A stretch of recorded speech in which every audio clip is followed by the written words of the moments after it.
Assalamualaikum warahmatullahi wabarakatuh. Bismillahirrahmanirrahim. Nahmaduka ya ghafuru ya syakuru. Mashalli wa sallim barik ala sayyidina maulana Muhammadin wa ala alihi wa sahbihi asma'in nama ba'du. Jadi semua kesengsaraan kita ini karena kita berpikir nuruti nafsu.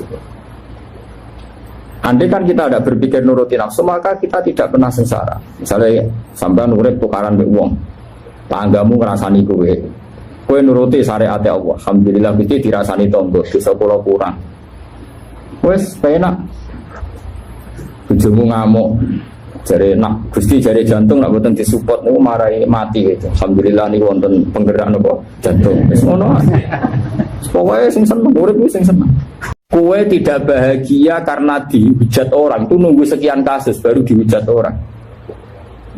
Nah dihujat wong lagi susah, wong kok dimaki-maki wong terus susah. Sebelum orang lain menghujat Anda, hakikat Anda sudah orang menderita karena Anda sering menghujat diri sendiri. Gusti, marat kok ora barbar, dibujuk wani, tonggo ra seneng aku, ya awak opo le Gusti. Itu kan berarti Anda menghujat diri sendiri. Jadi yang paling menyengsarakan kita itu siapa? Ya diri kita sendiri. Seperti nak melarat atau pengen beli mobil, pengen beli kepenak, ya malah tersiksa. Waktu balik wong ra iso terbang kepengen munggah Mars, malah tersiksa. Ra iso terbang ya wis nek mati ning ngisor. Alhamdulillah Gusti ra iso terbang. Ndak ada malah kelayapan temu di pundi, teng mriki mawon pun penak. Wis ngono wae. Malah kepenak kan. Ini penting. Jadi semua kesengsaraan kita ini karena kita berpikir nuruti nafsu. Misalnya tetir diutang jari tiang-tiang Gusti rawang ra diutang ora kreatif. Sunah jaga akeh lho syaratnya. Pokoke ngono kabeh delok positif.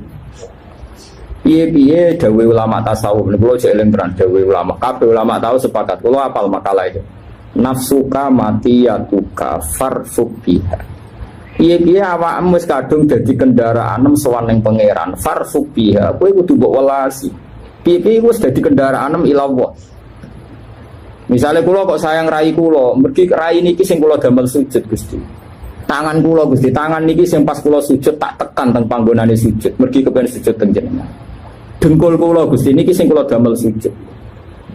Termasuk sifat yang buruk sekalipun. Misalnya Anda duwe versi. Gusti, barokah kula jimak bojo kula gadah turunan. Turunan kula mesti jenengan kepengin sujud teng jenengan. Dan itu Nabi biasa membicarakan gitu. Nabi mboten tiyang Jogja, tiyang Solo, terus nak pantes ra diomongno mboten. Nabi tiyang Mekah. Jadi agar hati dingendikan, Nabi biasa ngendikan wa fi buti ahadikum sedekah. Bahkan dalam versi Anda, alat kelamin Anda juga ada sedekah. Sampai sahabat ditanya, bagaimana mungkin ya ayati ahaduna syahwatahu wa walahu ajrun? Bagaimana mungkin urusan seks dapat pahala? Kata Nabi, karena kamu kalau salah tempat juga dapat maksiat. Maka sekali orang bersenggama dengan istrinya kok niat ninggalno zina lan niat nglahirno umat Rasulullah, maka dapat pahala besar. Artinya semua yang ada diri kita itu adalah alat ibadah. Beda mripat. Wong delok wong alim padha karo ibadah sekian tahun. Kok kowe duwe irung ya mbok sujud. Mbok duwe cangkem mbok mangan, baru kayak mangan kayak kuat salat, baru kayak cangkem kayak iso wiridan. Semua ini sarana kita ilah Allah. Maka kamu jangan pernah tidak sayang sama diri kamu. Jadi ulama-ulama nafsuka matiyatuka farfuk biha. Kamu harus sayang. Karena semua yang ada di kita adalah alat kendaraan kita menuju ila Allah subhanahu wa ta'ala. Kowe jogeman muni aku ditetir ora anak kiai, ora putune Kanjeng Nabi. Malah penak. Anak kiai tanggung jawab berat, putune Nabi tanggung jawab berat. Apa wis pirsa kowe ra bakat mulane ra dipilih, malah penak to. Yo sing malah penak kan karek hormat ambek para putune Nabi, hormat anak kiai. Kan malah enak wong hormat ibadah. Kowe dihormati nek ora kuat malah mari ujug, mari wis malah enak kabeh. Justru kita punya kekurangan dadekno takzim ning wong liya sing sempurna. Misalnya wonten tiyang sing nasabe sempurna kados duriya Kanjeng Nabi, wonten tiyang sing nasabe sae kados putu kiai. Kowe ditakdir misalnya anak bajingan, anak ora salat tapi salat. Malah unik kowe to. Wong anak ora salat kok dadi salat. Ya mulya dekne, mulya mau nasab sing apik-apik mau, tapi unik kowe. Unik ku kan yo penting.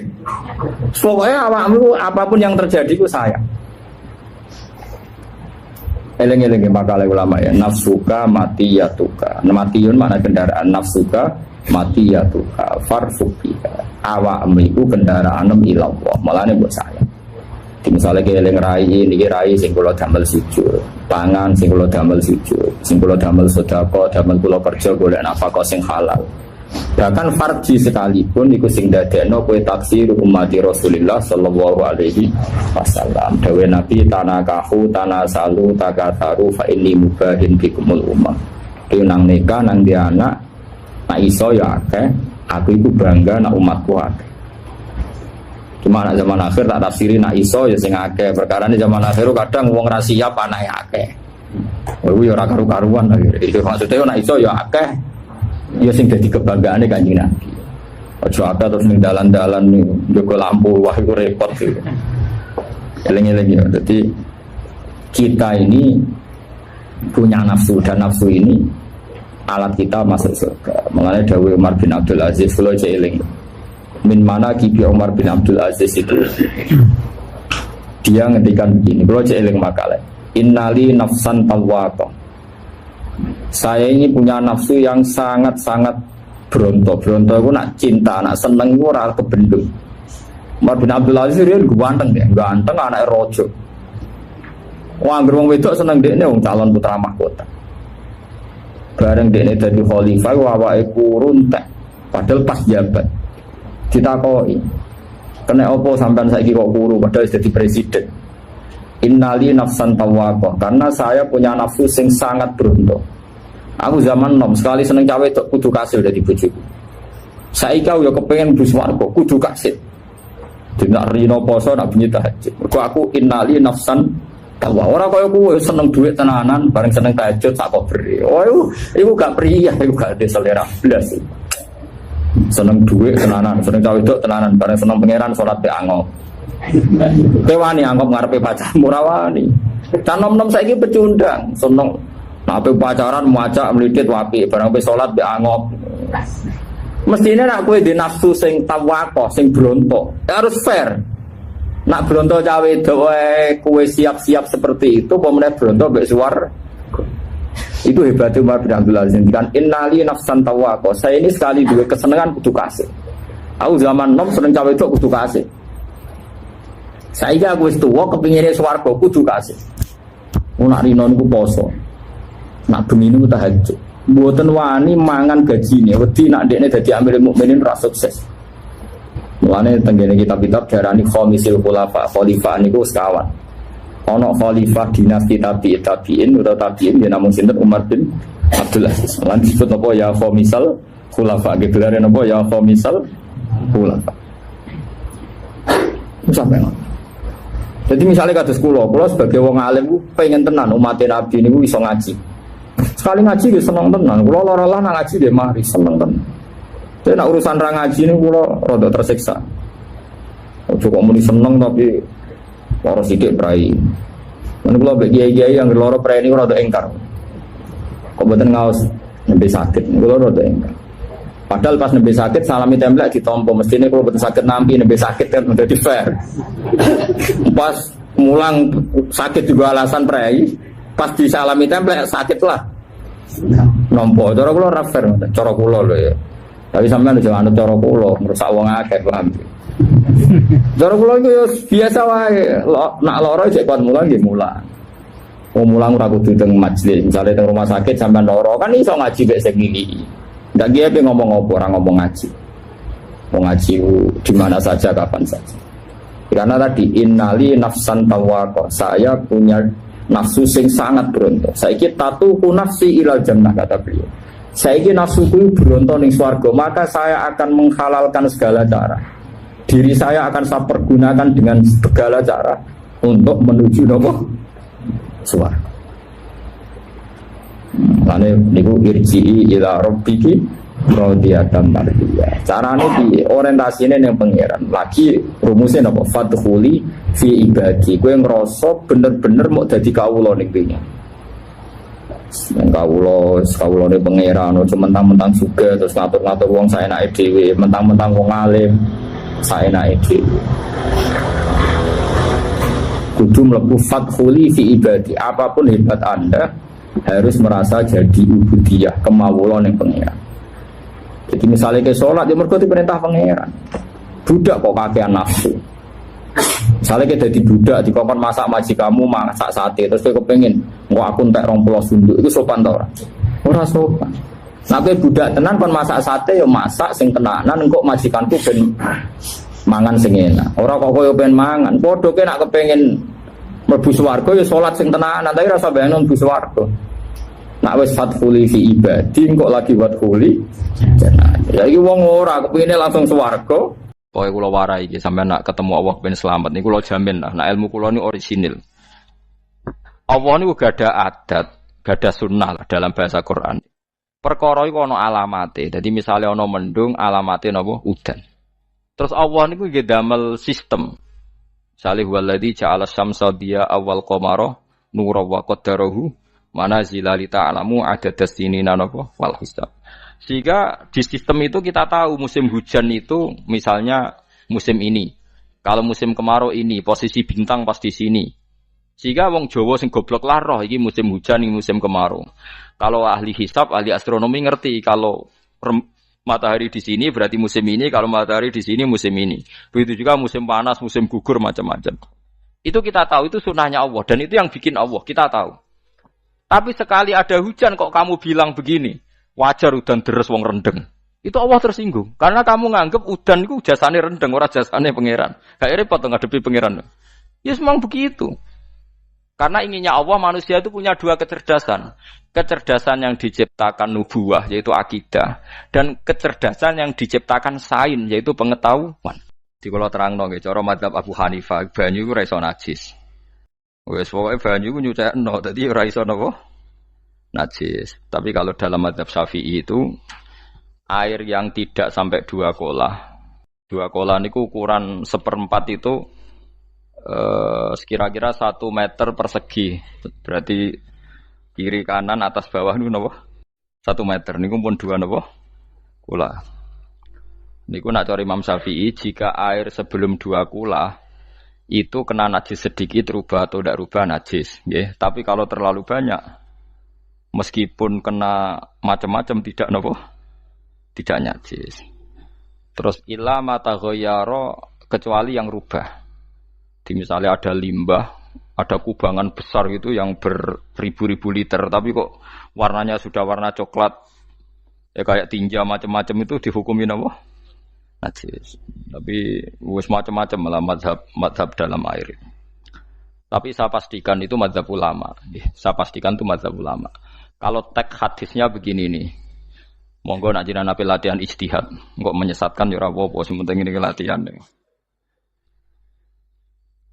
Jadi di Medina, ini hadis di Musnad Ahmad. Di Madinah itu ada sumur, bukan sungai loh. Saya ulang lagi sumur, bukan sungai. Kalau sungai itu konotasinya kan luas, panjang, mengalir. Ini sumur, bener-bener apa? Sumur. Sumur, ya gede sumur enggak sepiro. Nabi itu wudu di situ, terus diingatkan ya Rasulullah, itu sumur dulu zaman sebelum engkau datang, sebelum ada Islam di sini, dipakai pembuangan jifah. Batang anjing dan nyuwun sewu kotoran orang haid. Ya kotoran orang haid. Terus saat itu Nabi ngendikan alma tahurun la yunajjisuhu syai'un. Kata Nabi yang namanya air itu menyucikan. Tidak pernah bisa kena najisnya. Alma tahurun la yunajjisuhu syai'un. Terus Nabi wudu. Ya sudah begitu. Ya sudah begitu, sama rasa bujiro-jiro no. Alhamdulillah hadisnya ngono.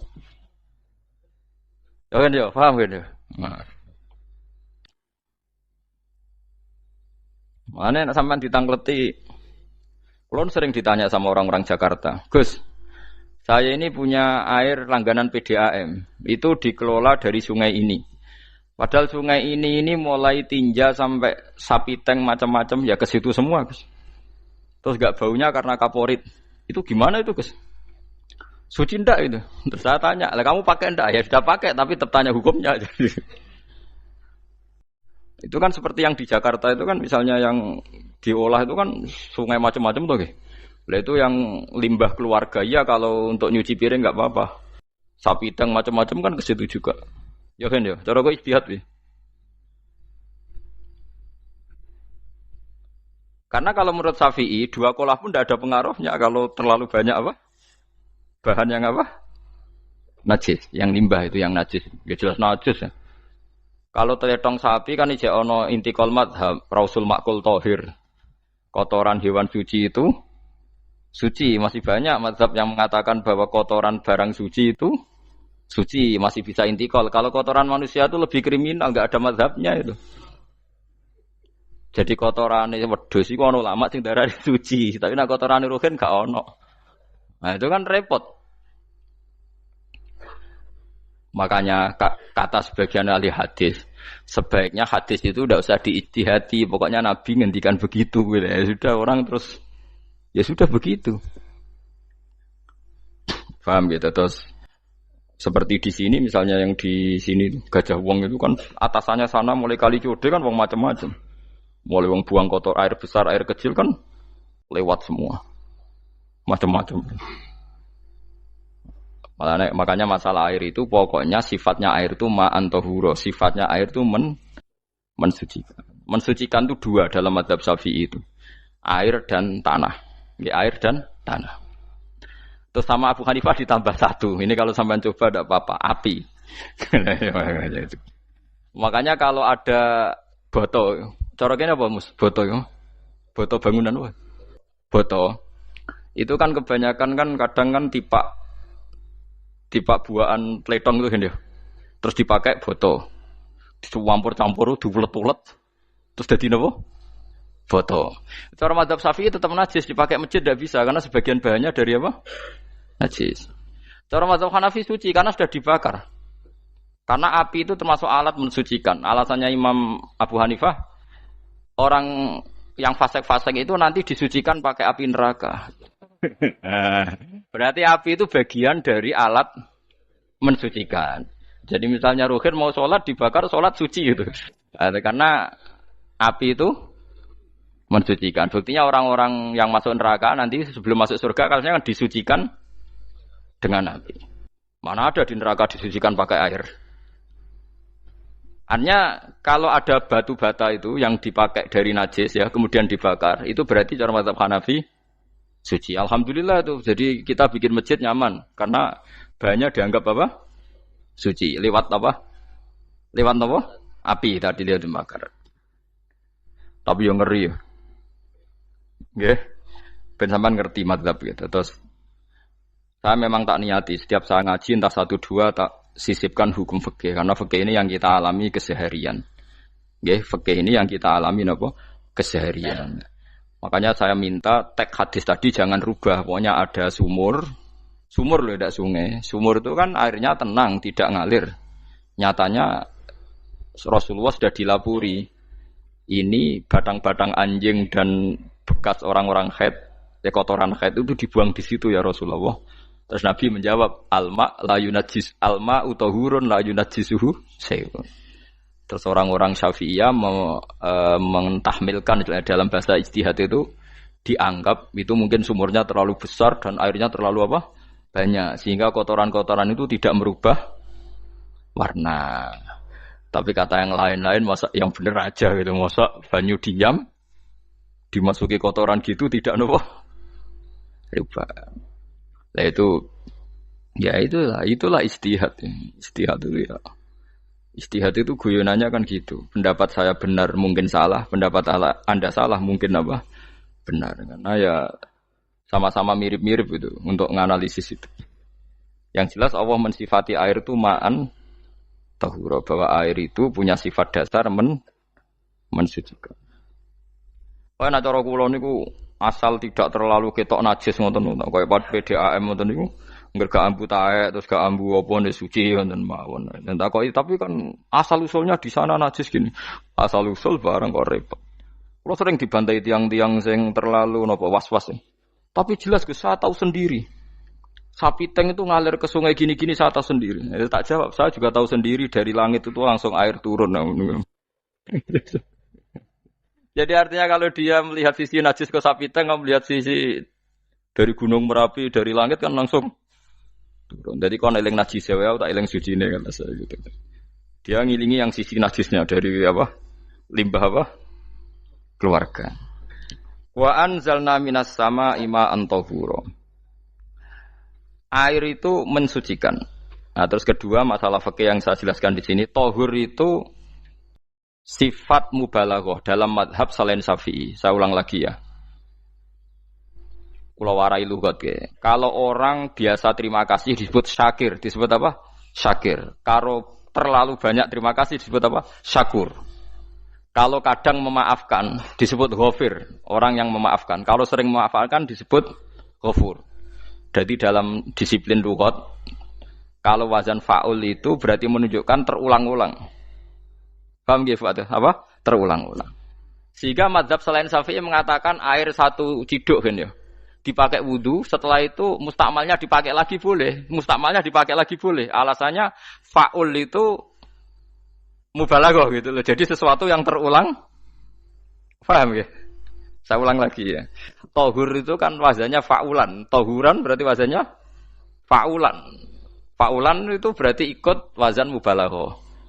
Kalau ghafir mengampuni, kalau ghafur sering mengampuni. Syakir terima kasih. Kalau syakur sering terima kasih. Berarti kalau tohir suci, kalau tohur sering mensucikan. Nah, makanya selain Syafi'i mengatakan air asal suci mensucikan, dipakai berkali-kali tetap suci mensucikan. Artinya tidak ada mustakmal, ya, tidak ada apa.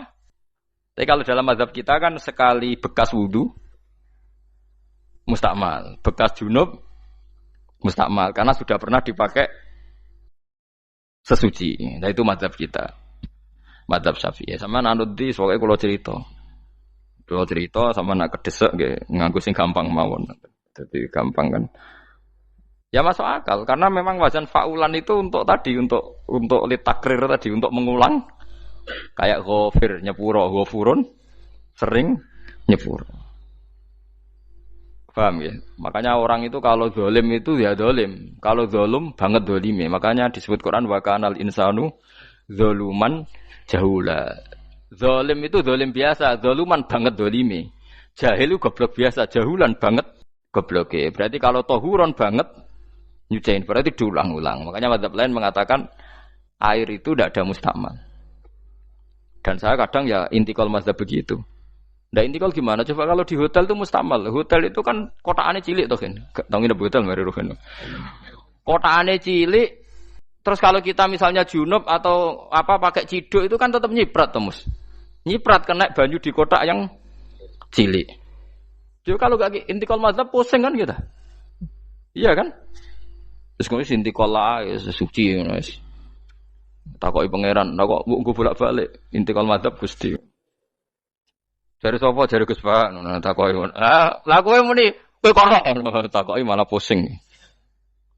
Kayak Mbah Khalil Bangkalan itu. Kalau nalkin mayit itu masyhur Mbah Khalil Bangkalan.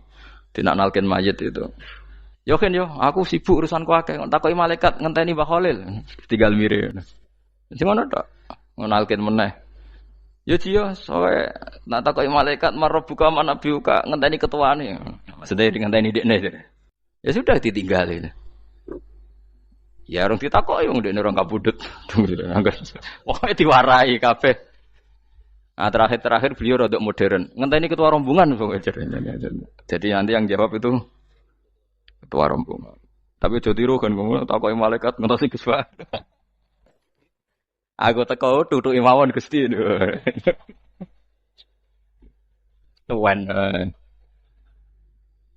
Yakin mugorokin ngomong ngoten kula ngomong kan nangkir. Kamu tahu kan tugas standar Anda apa? Ya tugas standare mungkar nangkir nutuki Gus. Biasa wae. Biasa nutuki tak kan apa? Nah itu mungkin bagian guyone wali ku jek mungkin. Kadang orang itu engkar ndak bisa. Yaitu tadi piye wae resmi teknya Allah tu yaumana kullu unasim bi imamihim. Nanti manusia dipanggil itu per ketuanya. Bukan per individu kesuwen. Jadi ada teori itu yang mungkin benar. Ya, teori itu yang mungkin benar karena kita nanti di mahsyar juga dipanggil ketuanya dulu. Jadi ya ma'asyarus Syafi'iyah, terus Imam Syafi'i disuruh maju ya ma'asyarul Malikiyah. Karena ketua ini nanti yang menciptakan mazhab. Karena ada pepatah an-nasu ala dini mulukihim. Manusia itu ngikuti tradisi ketuanya. Lagi coba orang Indonesia mbok bodoh mbok ora, mbok pinter mbok ora nggak Abu Bakar ya radhiyallahu anhu. Coba kalau tradisinya Syiah, mungkin Abu Bakar laknatullah alaih kan gitu. Ya kita tidak tahu, tahu-tahu begitu. Akhirnya kita ketiban apik karena menghormati apa? Sahabat. Artinya ketua itu penting, menciptakan suasana ketua itu penting. Coba kalau tanpa ketua, mungkin kita tidak punya tradisi. Makanya dipanggil itu ketuanya. Paham? Makanya sampean milih ketua itu yang benar. Setidaknya orang ikhlas. Misalnya rapati benar, penting itu ikhlas. Ngeri itu kalau pas sampean dipanggil nunjuk ketua itu. Kemudian ketua partai, wah panggil pangeran bingung kan. Ketua sopo nyebut ketua partai. Waduh. Ketua partai dia celuk pangeran Melayu. Wah, ngadepi pangeran meriang tetep.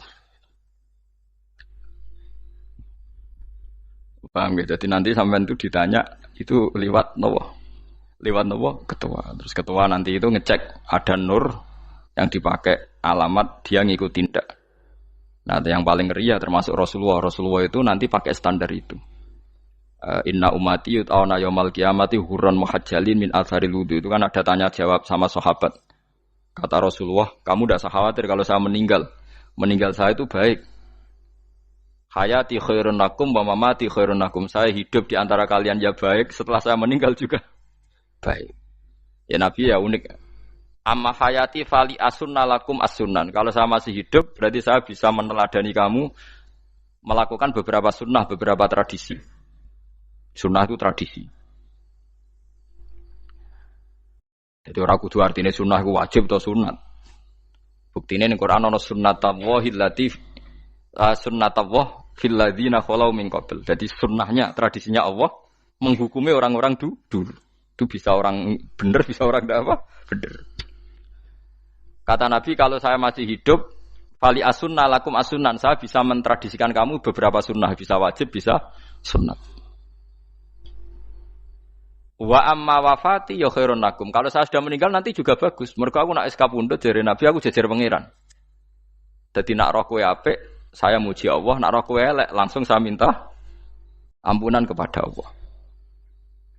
Dan semua umatku nanti diampuni. Terus Nabi mulai menangis, tapi ada beberapa masalah. Ketika orang-orang itu ternyata umatku, mau saya ajak ke surga, kata Tuhan, kata Allah, innahum qad ahdatsu ba'dak. Mereka ini bikin aturan aneh-aneh setelah kamu Muhammad. Terus Pak aku suhkon ya sudah kalau gitu tak tinggal ke surga, tidak ikut masuk surga.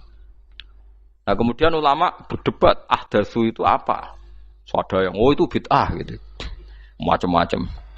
Kalau ulama Sunni ahdatsu itu ya bid'ah ibadah mahdhah. Jadi misalnya orang melakukan sholat zuhur kok 6 rakaat itu kan wong nganggur papat es kesel kok malah muni 6 itu loh. Utawa duhur kok mau 3 rakaat itu kan ya itu bid'ah. Karena ibadah mahdhah. Tapi kalau masalah sosial itu fleksibel. Fleksibelnya adalah misalnya dulu Nabi naik unta, orang yang anti bid'ah juga naik Innova. Padahal dulu naik unta. Orang-orang yang poligami itu ya tidak nunggu istri pertama mati. Padahal dulu Nabi poligami setelah Sayyidah Khadijah meninggal. Ya mereka baik-baik saja. Alasannya poligami sunnah Rasul. Padahal nak detailnya sunnah Rasul poligami setelah istri pertama meninggal. Jadi kayak Ruhin itu belum boleh. Istrinya kan masih hidup 2 dia. Tapi sudah.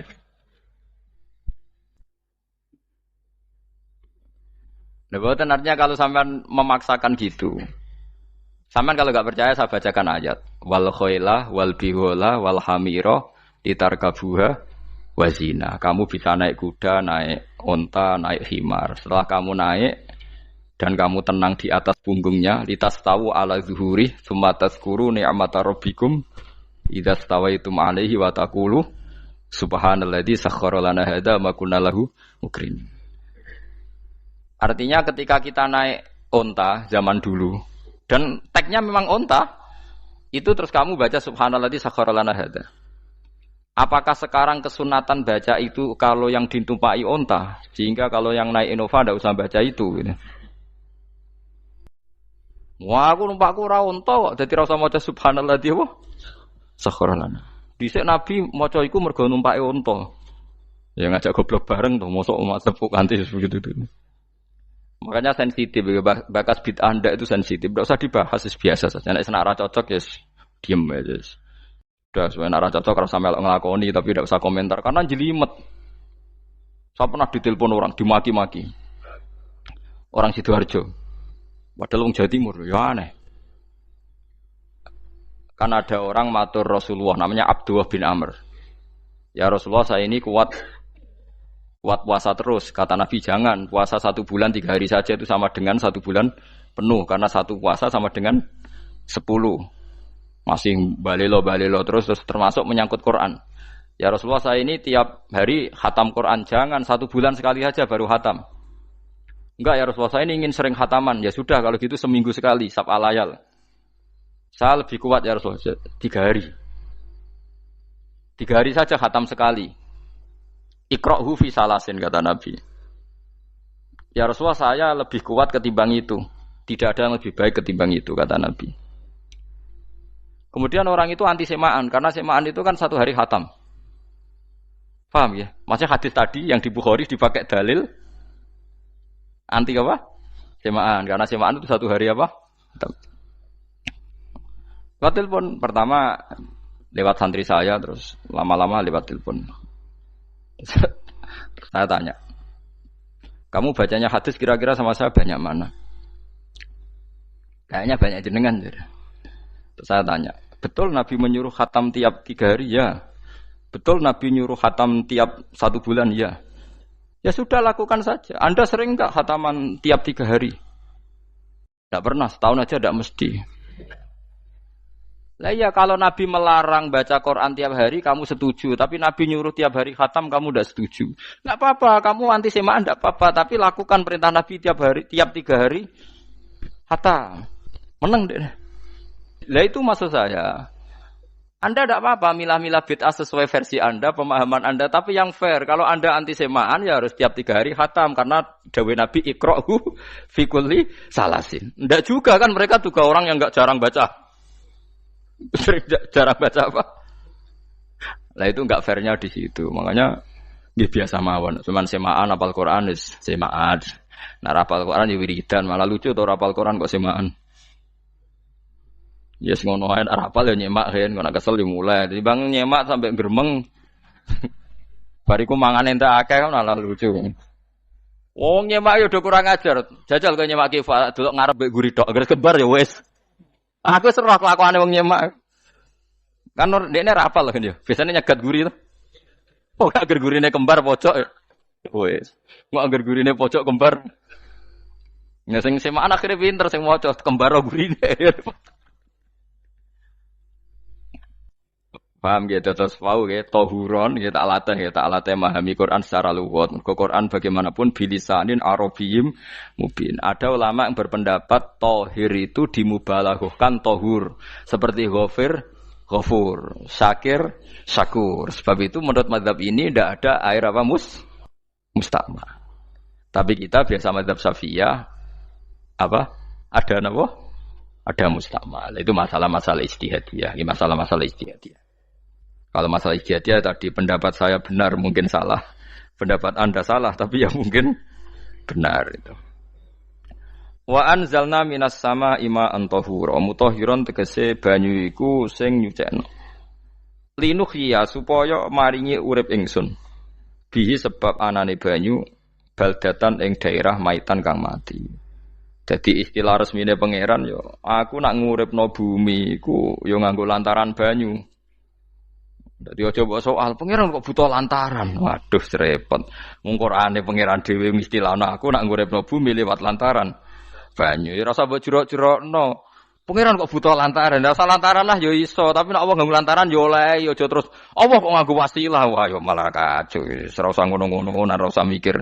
Pokoke Qur'an diwaca ora usah dipikir, pun iman nonton mawon kok repot. Iman kok napa? Kok repot. Linuh ya supaya ngurip-ngurip sapa ingsun bi sebab banyu. Baldatan ing negara atau daerah maitan kang mati. Jadi sampean jangan mengatakan kalau Allah untuk menghidupkan bumi butuh air ya keliru. Allah itu tidak butuh apa-apa, nggih. Allah itu tidak butuh apa-apa. Tapi kalau Allah punya sunnah, punya adat menghidupkan bumi itu pakai air, ya Allah jangan kamu atur, wong kowe ra pangeran kok ngatur. Itu kan ada cerita di kitab-kitab itu termasuk di Ihya itu. Nabi Musa itu sok dekat Allah. Jadi enggak mau mimik obat. Membuktikan bahwa Allah itu tidak butuh wasilah. Aqaqir itu maknanya obat-obatan yang dari herbal itu bahasa Arabnya apa? Al-aqaqir. Dia setiap konsultasi sama dokter disuruh minum herbal itu.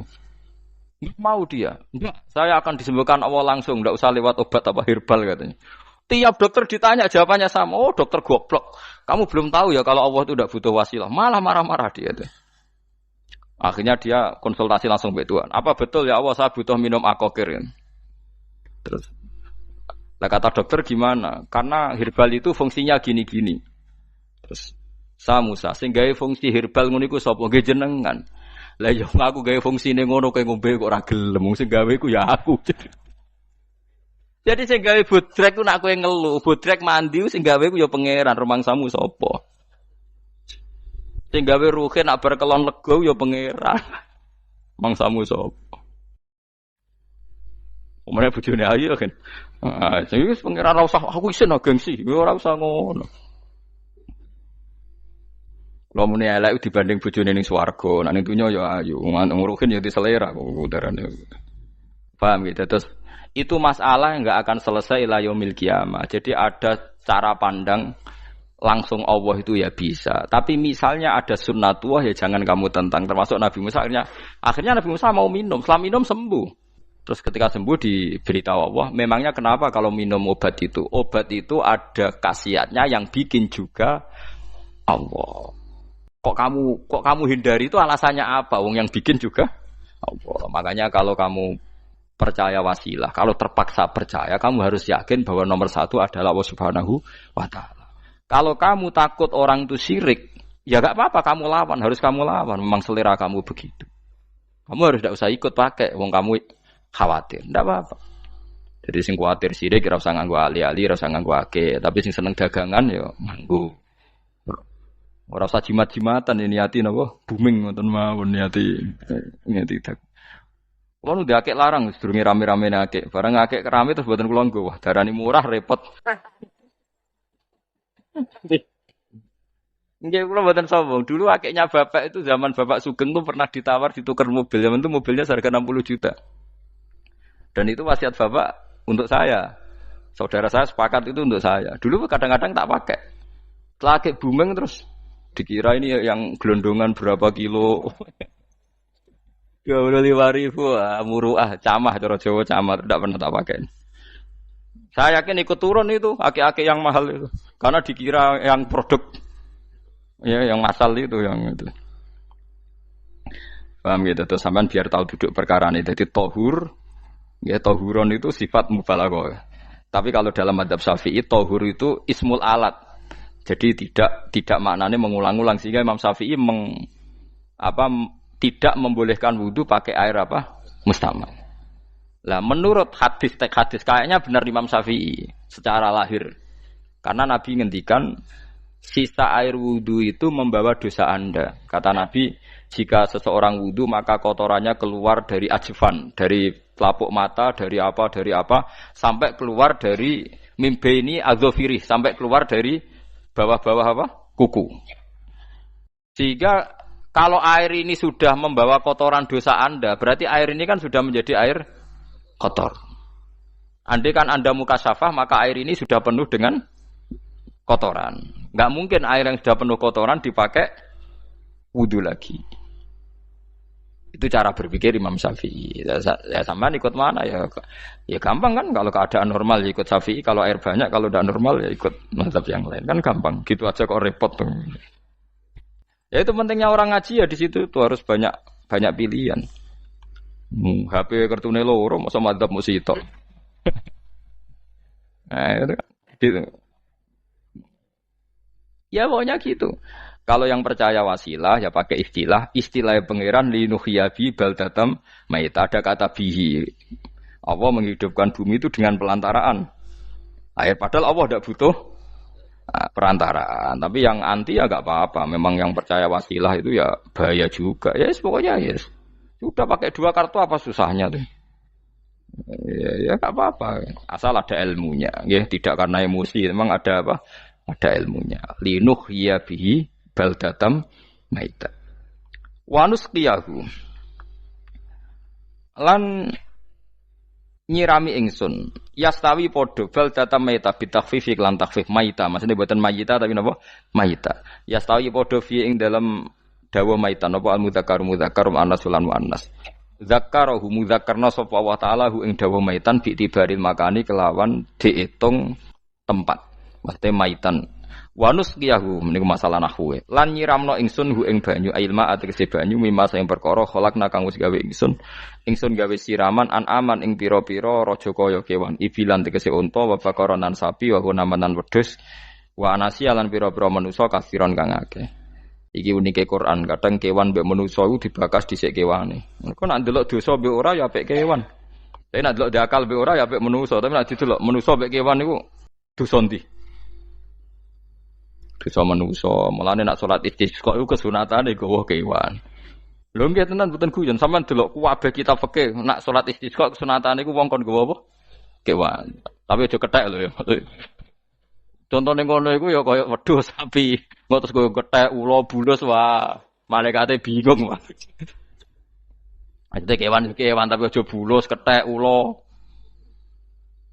Mulane teng daerah mriku, teng daerah Sarang nate kekeringan. Barang kekeringan tiang salat istiqo ono sing go sapi, go wedhus delalah bar salat istiqo iku udan. Tapi kula seneng mbek kiai ini. Pas udan kiai ini ngendikan itu. Kowe aja GR nak udane krana kuwi ya krana sapi mbek wedhus iki. Mergo ora duwe dosa, ya mergo ora duwe dosa. Lah ya itu agama. Agama itu kita ta'abudi. Wong kita jare makhluk paling terhormat. Tapi nyatane nak istisqa butuh bantuan kewan. Itu kesunatan istisqa ngoten to. Tem mriki ngoten mboten. Do nuntun wedhus to. Napa? Mboten sing tek teng kitab-kitab Pak Sami to. Kan nggo kewan kan? Ya. Tapi ya soal kewan kok iso mbayakno. Wah, lah nek wong pasar ngasem mbok gawa mulai ular kobra macam-macam ya, malah repot.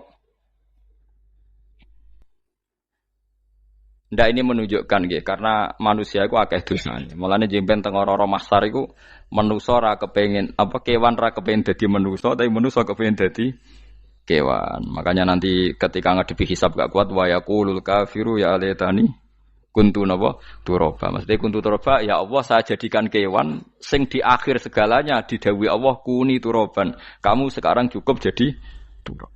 Intine manusa sampeyan teng ora-ora mahsar bayangno kaya kewan sing akhir hayate mau didadekno napa lemah. Nah, kadang-kadang manusia itu dalam siklus ini apik kewan malah didhisikno mimma khalaqna napa an-aman riyen ya. Kalau dilihat dari dosa ndaknya, kalau dilihat dari manusia makhluk terhormat macam-macam ya apik manusia. Wa anasiya lan pira-pira manusia kasiron kang akeh jamu insan ente lafat anasi jamu lafat insan.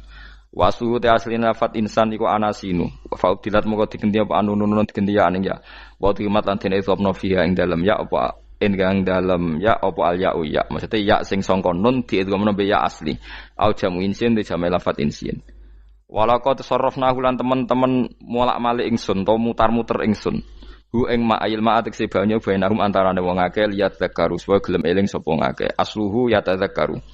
Niki kok usum nahwu le utimat ya gamna apa ata utak fi dzalik ing dalam dal wa fi qiraatin liyat kuru bi sukuni dzal wa dhammil kaf liyat kuru nikmat Allah ing nikmate Allah taala bihi klan ma fa aba mongko moh sapa aksarun nasi sapa akeh manusa moh ila kufuron kecuali mungkiri ning nikmat juhudan tegese mungkiri ning nikmat ngingkari nikmati maring nikmat haitsu qalu sekirane ngucap sapa ngakeh mutirna bina ikada mutirna den keiudan kita bina ikada sebab posisi perbintangan iki. Supaya kula warai iki sampeyan nak ketemu Allah ben selamat niku kula jamin lah nek ilmu kula ni orisinil. Allah niku gada adat, gada sunnah lah dalam bahasa Quran iki. Perkara iku ana alamate. Dadi misale ana mendung alamate napa udan. Terus Allah niku nggih damel sistem. Misale huwallazi ja'ala syamsa diya awal qamara nura wa qaddarahu manazila li ta'lamu adadas sinina napa wal hisab. Sehingga di sistem itu kita tahu musim hujan itu misalnya musim ini. Kalau musim kemarau ini, posisi bintang pas di sini. Sehingga wong Jawa sing goblok lah roh iki musim hujan, iki musim kemarau. Kalau ahli hisab, ahli astronomi ngerti kalau matahari di sini berarti musim ini, kalau matahari di sini musim ini. Begitu juga musim panas, musim gugur macam-macam. Itu kita tahu, itu sunnahnya Allah dan itu yang bikin Allah, kita tahu. Tapi sekali ada hujan kok kamu bilang begini, wajar udan deres wong rendeng. Itu Allah tersinggung karena kamu nganggep udan itu jasane rendeng, ora jasane pangeran. Gak repot ngadepi pangeran. Ya memang begitu. Karena inginnya Allah manusia itu punya dua kecerdasan. Kecerdasan yang diciptakan nubuwah yaitu akidah dan kecerdasan yang diciptakan sains yaitu pengetahuan. Itu inginnya Allah. Jika menyangkut hisab dan ru'yah yang diperdebatkan oleh Muhammadiyah itu sebetulnya juga masalah sepele. Masalah sepele itu begini. Siapa sih yang mungkiri hisab? Wong hisab itu ya nasib pangeran li ta'lamu adada sinina wal hisab. Siapa sih yang mungkiri ru'yah? Wong ru'yah itu hadisnya sahih. Yasumu li ru'yati wa aftiru li ru'yati. Fa in humma 'alaikum fa akmilu iddata sa'ban salasina yauman. Jika kamu ragu ya ikmal. Ikmal itu menjadi 30 hari. Sekarang sampean saya tanya, ikmal 30 hari itu dari hisab apa ru'yah? Hisab kan namanya ikmal itu pakai saiki wis 29, nak kepen ikmal 30. Lho ikmal itu ru'yah ta hisab? Hisab. Jadi apa susahnya sih pakai dua ilmu itu? Tapi sekarang jadi politik identitas. Pokoknya kalau ru'yah itu NU, kalau hisab itu Muhammadiyah. Terus dijak goblok bareng kan kita. Mulane susah jadi ulama itu. Mergo dijak goblok nih. Ya sama seperti kunut ndak kunut. Saya Muhammadiyah itu lahir tahun 1912, NU 1926. Orang tahu semua sebelum itu zaman Madzhabul Arba'ah Abu Hanifah itu ndak kunut. Imam Syafi'i kunut. Terus kamu bilang Syafi'i NU, Abu Hanifah Muhammadiyah. Memangnya Imam Syafi'i tahu Ra'is Am? Jadi kita yang ulama itu biasa saja karena melihat Imam Syafi'i itu kunut, Abu Hanifah tidak kunut. Tahu-tahu sekarang jadi politik identitas kalau kunut itu NU, tidak kunut Muhammadiyah. Memangnya Imam Syafi'i tahu dadi Ra'is Am ning PBNU sing liwat ahwa kan mboten ate. Jadi kalau ulama itu lebih sederhana cara berpikir. Ya sudah, hisab itu ya ilmunya Allah, ruya ya ilmunya Allah. Jadi misalnya dagang dihitung, kalau dihitung itu rasional berarti sain. Kalau tidak dihitung kok berarti jenenge kejutan ya enggak, kita pernah ngalami semua. Kita pernah ngalami dua-duanya kan. Dihitung ya pernah laba, kejutan ya pernah. Musim sulit dagang rugi ya biasa, kecengklok rugi kebodhon biasa sama pernah anggap aja kalau rutin namanya sains sesuai hitungan pengetahuan. Kalau model ngono kejutannya selesai kan. Kok dibenturkan? Kejutan sama rutin itu absolut mana? Akurat mana? Ya ngajak goblok bareng. Paham ki biasa mawon wong sing seneng ilmu tuh ben biasa roh iku roh dojo ben. Ya ben biasa. Nah sekarang itu usum, anti ilmu itu usum. Yang usum sekarang itu politik nopo identitas. Kalau batik wong Yogyo, wah batik nasional berarti orang batik wong Indonesia, anak batik ra wong Indonesia. Jadi batik nopo pakaian nopo nasional. Ya wong golek hadis nganti ngelu kesunatan ibadah nggo klambi putih. Ora ana kesunatan ibadah nggo klambi nopo? Batik. Tapi nak kowe wong alim ben diarani klambi putih gak wajib, kudu kadang-kadang nganggo batik, nggo nunjukno nak nganggo putih iku. Saya tuh seingat saya belum pernah ngaji gak pakai baju putih. Karena pikiranku sering ditanya, Gus kowe wong alim ra tau joban. Nak joban koyo wong Arab. Nak batik kesane kok ora sunah Rasul seneng putih, setengah-tengah nganggo hem putih wis sunah Rasul tapi tetep Indonesia. Wis tak pikir wonten. Lah kan ra mikir nganggo batik. Tapi itu tadi, saya masih husnudzon. Jika jadi tren, nganggo klambi hem putih dianggap wajib, harus ada yang pakai batik untuk menunjukkan kalau ndak wajib. Lah mungkin dia termasuk begitu melok. Makome dekne iku wis nglurusno. Enggak tahu saya kalau. Oh itu berarti sudah tinggi, kelasnya sudah tinggi. Jadi menurut saya tengah-tengah ya pakai hem putih kalau sholat. Tengah-tengahnya adalah nak jubah terlalu Arab. Nak batik be Nabi ngendikan kesunatane ibadah itu pakai putih. Nganggo mori kok wong mati ya sudah sudah tengah-tengah. Menurut saya, sama ndak harus ikut saya. Tapi jika itu dianggap wajib, kadang-kadang jangan pakai Bukti seperti Jabir bin Abdullah itu terang-terangan sama tak ceritani. Dulu ketika Jabir bin Abdullah sahabat yang terkenal itu Jabir itu termasuk minas sabiqin al-awwalin itu. Jabir itu sholat di masjid itu bajunya dicopot. Terus sarongan itu dicancang di gulu. Kayak wong kuno-kuno. Sarongan sitok dicancang di gulu. Bawa baju diletakkan di soko masjid. Setelah itu orang tabi'in melihat dia secara sinis. Tabi'in itu generasi setelah sahabat. Marah-marah ketika dimaki, masa engkau sahabatnya Nabi sholat bisa bin wahid. Pakai baju satu dicancang bisa. Jabir mulai cerita. Kamu jangan bilang pakai serban itu sunat. Kamu jangan bilang pakai jubah sunat. Bagaimanapun menjadi sunat karena kamu punya.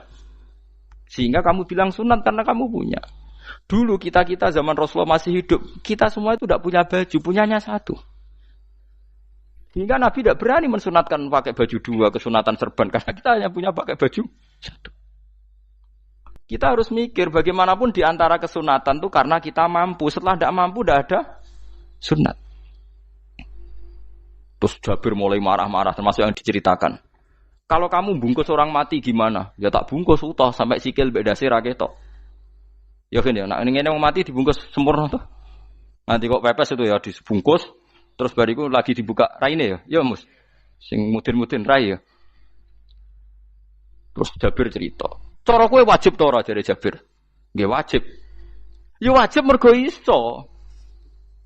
Terus dia cerita, dulu Sayyid Hamzah, dulu bapak saya Abdullah Jabir bin Abdullah. Itu saking enggak adanya baju. Itu nak ditutup sirahe mbek sarong, mboten kafan. Iku ketok sikile. Nak ditutup sikile ketok sirahe. Akhire do matur Kanjeng Nabi kon nutupi sirah waj'al ala rijlihi sayan min izkhirin. Akhire sing sikile ditutup suket. Saking gak anane baju. Kowe saiki Islam wis jaya kecangkeman sithik-sithik muni sunat wis dimaki-maki mbek Jabir. Wis meneng ngejar. Terus terakhir ngendikan ngene. Aku nglakoni iki liyaronil ahmak misluk. Pancen tak jarak aku salat ngene iki bento-bento kowe ben roh. Nak dhisik jarak Islam ngene iki ya. Liyaroni al ahmak misluk. Ahmak ku bento sing level tinggi, medium men. Itu ulama betul ya begitu. Saiki wong Islam jog tuku kurma gampang, sithik-sithik buka kurma sunah Rasul mergo nganggo kurma. Ya perkarane ke kelar tuku. Zaman kene Gunung Kidul melarat nganggo apa? Aneh-aneh iki. Makanya di fikih jelas, nek iso kurma, nek iso asal manis, nek iso asal gak nyolong titik wis. Kok cek repote hukum. Bagaimanapun kue kecangkeman muni sunan mergo mampu. Zaman kira mampu orang muni ngono padahal hukum iku wis dhisik-dhisik. Hukum itu baru apa sudah kemarin-kemarin? Wis menengae. Kula ge sering, ngger kula kan kiai, ngger poso sering sowan kathah. Kadang sing sowan luwih mlete timbang kula. Gus kurma Gus, nggo apa? Nggih sunat Gus. Ah sunah mbahmu pangan kowe. Oh kiai mbok warai ra sopan to. Aku nak buka aku tegan amne. Aneh-aneh ya amne. Namun di sunah dhewe ae ora usah kecangkeman. Lagi buka kurma pirang tahun? Nepi kali tahun Gus. Umur piro? 40 Gus. 38 tahun gak anggo sunah lagi 2 tahun gegere gak karuan. Biasa saja. Dulu Nabi itu ya biasa. Nabi kalau zaman ngendikan yang ngeper sampai 4 kali. Kalau nggak mampu ini, kalau nggak mampu ini. Nabi kalau ngendikan ya gitu sampai diulang-ulang. Karena Nabi tahu tidak semua umatnya gampang mendapatkan itu. Misalnya kafaroh puasa 2 bulan nuntut. Kalau tidak bisa ngasih makan orang miskin sekian. Kalau tidak bisa gini sampai habis. Kulo ma'rufin sedekah, kalau tidak bisa ya Rasulullah firsana satin, sampai ludus gak usah sikit tamrotin. Kalau gak bisa fabi kalimatin thayyibah, cangkem sing apik. Nek ra iso sementing aja merengut. Terakhir walau bitol kotin apa? Wajin. Itu lama mewarisi sekian kebaikan yang diajarkan Nabi, tidak terus dipatenkan satu ngel-ngel wong akeh. Kono apa ngekek kurma kok khutbah bareng sumpah. Wes pangan dhewe entekno.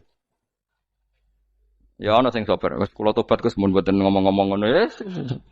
Ya biasa saja kalau ingin sunah-sunah biasa saja. Dawe Nabi wal qasda tabluhu. Kamu itu yang biasa saja. Biasa itu ya standar saja. Ya biasa. Jadi Nabi dulu kalau melakukan sunnah itu biasa. sunnatun sanaha Rasulullah sallallahu alaihi wasallam. Ini sunnah yang dilakukan Nabi. Tapi di luar yang azimah. Azimah itu yang wajib atau fardhu ain itu sahabat biasa. Karena bagaimanapun kita bisa begini karena mampu. Seperti Jabir tadi, orang bisa sholat pakai serban, pakai jubah karena mampu. Zaman Nabi awal Islam. Sama lihat Bilal, ada nak belodor gitu tuh. Sama lihat film Umar atau film-film Bilal. Itu memang nyata dulu itu la yajidu ahaduna illa thawban wahidan. Enggak ada yang kecuali punya baju apa? Sama dulu film-film, mulai versi seneng kitab sampai versi film itu sama.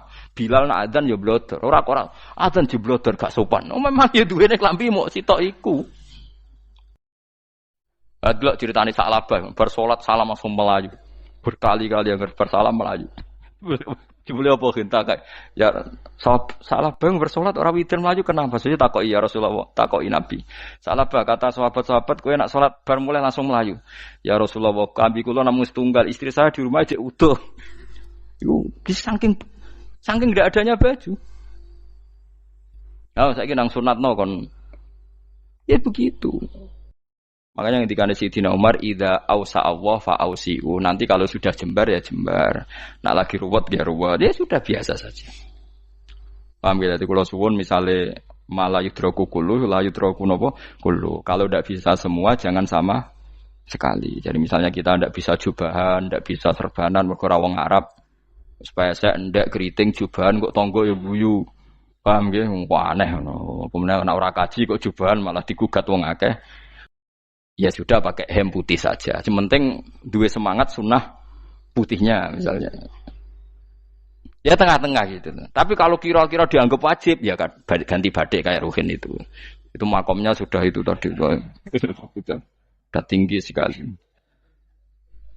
Ya Nabi itu misalnya Nabi nyifati rambut yang baik itu yang lurus ngombak gitu. Sifatnya Dajjal itu keriting. Tapi yang keriting ya enggak apa-apa. Bukan berarti wah keriting mirip Dajjal ya enggak gitu. Ya itu kan Allah menunjukkan kekuasaan. Nanti kalau Allah bikin lurus semua dikira enggak mampu bikin yang keriting ya sudah dibikinlah yang keriting. Ya sudah gitu biasa saja buatan berlebihan. Paham gitu. Jadi Nabi itu kalau ngendikan seingat saya ini hafal banyak hadis. Kalau ngendikan tuh sampai berkali-kali. Itu tadi mulai kalau sedekah pakai ini kalau ndak mau sampai mulai firsana satin sambil wedhus ijek larang walau bisik hitam ro separone kurma masih kadang ndak mampu fabi kalimatin thayyibah ndak mampu lagi ya soalnya tak sedekah walau bitol qati wajin sedekahlah meskipun dengan ceria itu sirinya kenapa saya ngaji guyon karena paling ndak ceria itu happy coba kalau saya ngaji merengut meneng terus ketok nyesal terus sing ngaji kan mikir Gus bak kurang opo kita ngaji ku ono sing kurang. Oh, terus yang keduanya nafsir wah paling kurang sangune. Wah jadi repot. Mulane kula ngeten wis tak pikir, memang sampun tak pikir. Guyon kula mek sampean nangis mbon ndi ganjaran akeh ndi. Mergo guyon kula bi ilmen nangis sampean mikir utang. Jadi terakhir sedekah talqati wajhin, wajah yang ceria, yang happy. Kowe iki happy kan yo seneng, paling gak mikir nasibe kan. Kiai iku happy sebenes. Jajal misalnya kayak di kiai kok rogen sumpeng, maca kukar-kukur, bariku angop, bariku kukur-kukur meneh. Kan wong mikir, waya tanggale bayar apa piye kredite? Waduh. Apa wayahe ditarik sepeda motor? Kan orang terus menafsirkan macam-macam. Sing elek sing wong alim le nafsiri paling terkipe ra iso. Wah, paling elek. Ya nek wong alim kan ana ukur-ukur mesti nek sing suudon kan paling macane bingung terkipe ngono. Ya macam-macam lah sesuai asumsi napa. Jadi kula suwun lah sama nak dadi kiai nak ra iso sedekah macamnya terakhir ceria. Mergo Nabi ngendikane terakhir tasaddaku walau bitol qati wajhin. Bersedekahlah meskipun dengan keceriaan napa muka atau wajah. Namun kalau itu Nabi diulang-ulang. Jadi kalau ngendikan tuh diulang-ulang. Sekarang tuh orang mau mendorong sunnah Rasul itu satu. Ya berat bagi yang enggak bisa melakukan itu apa? Yang enggak bisa melakukan itu apa? Berat.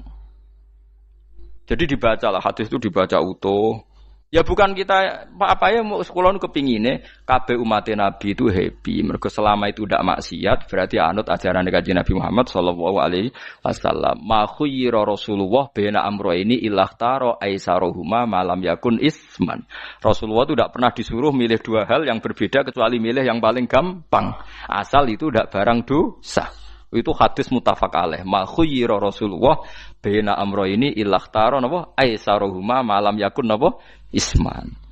Jadi Nabi itu tidak disuruh milih dua hal, mesti milih yang paling gampang asal tidak napa dosa.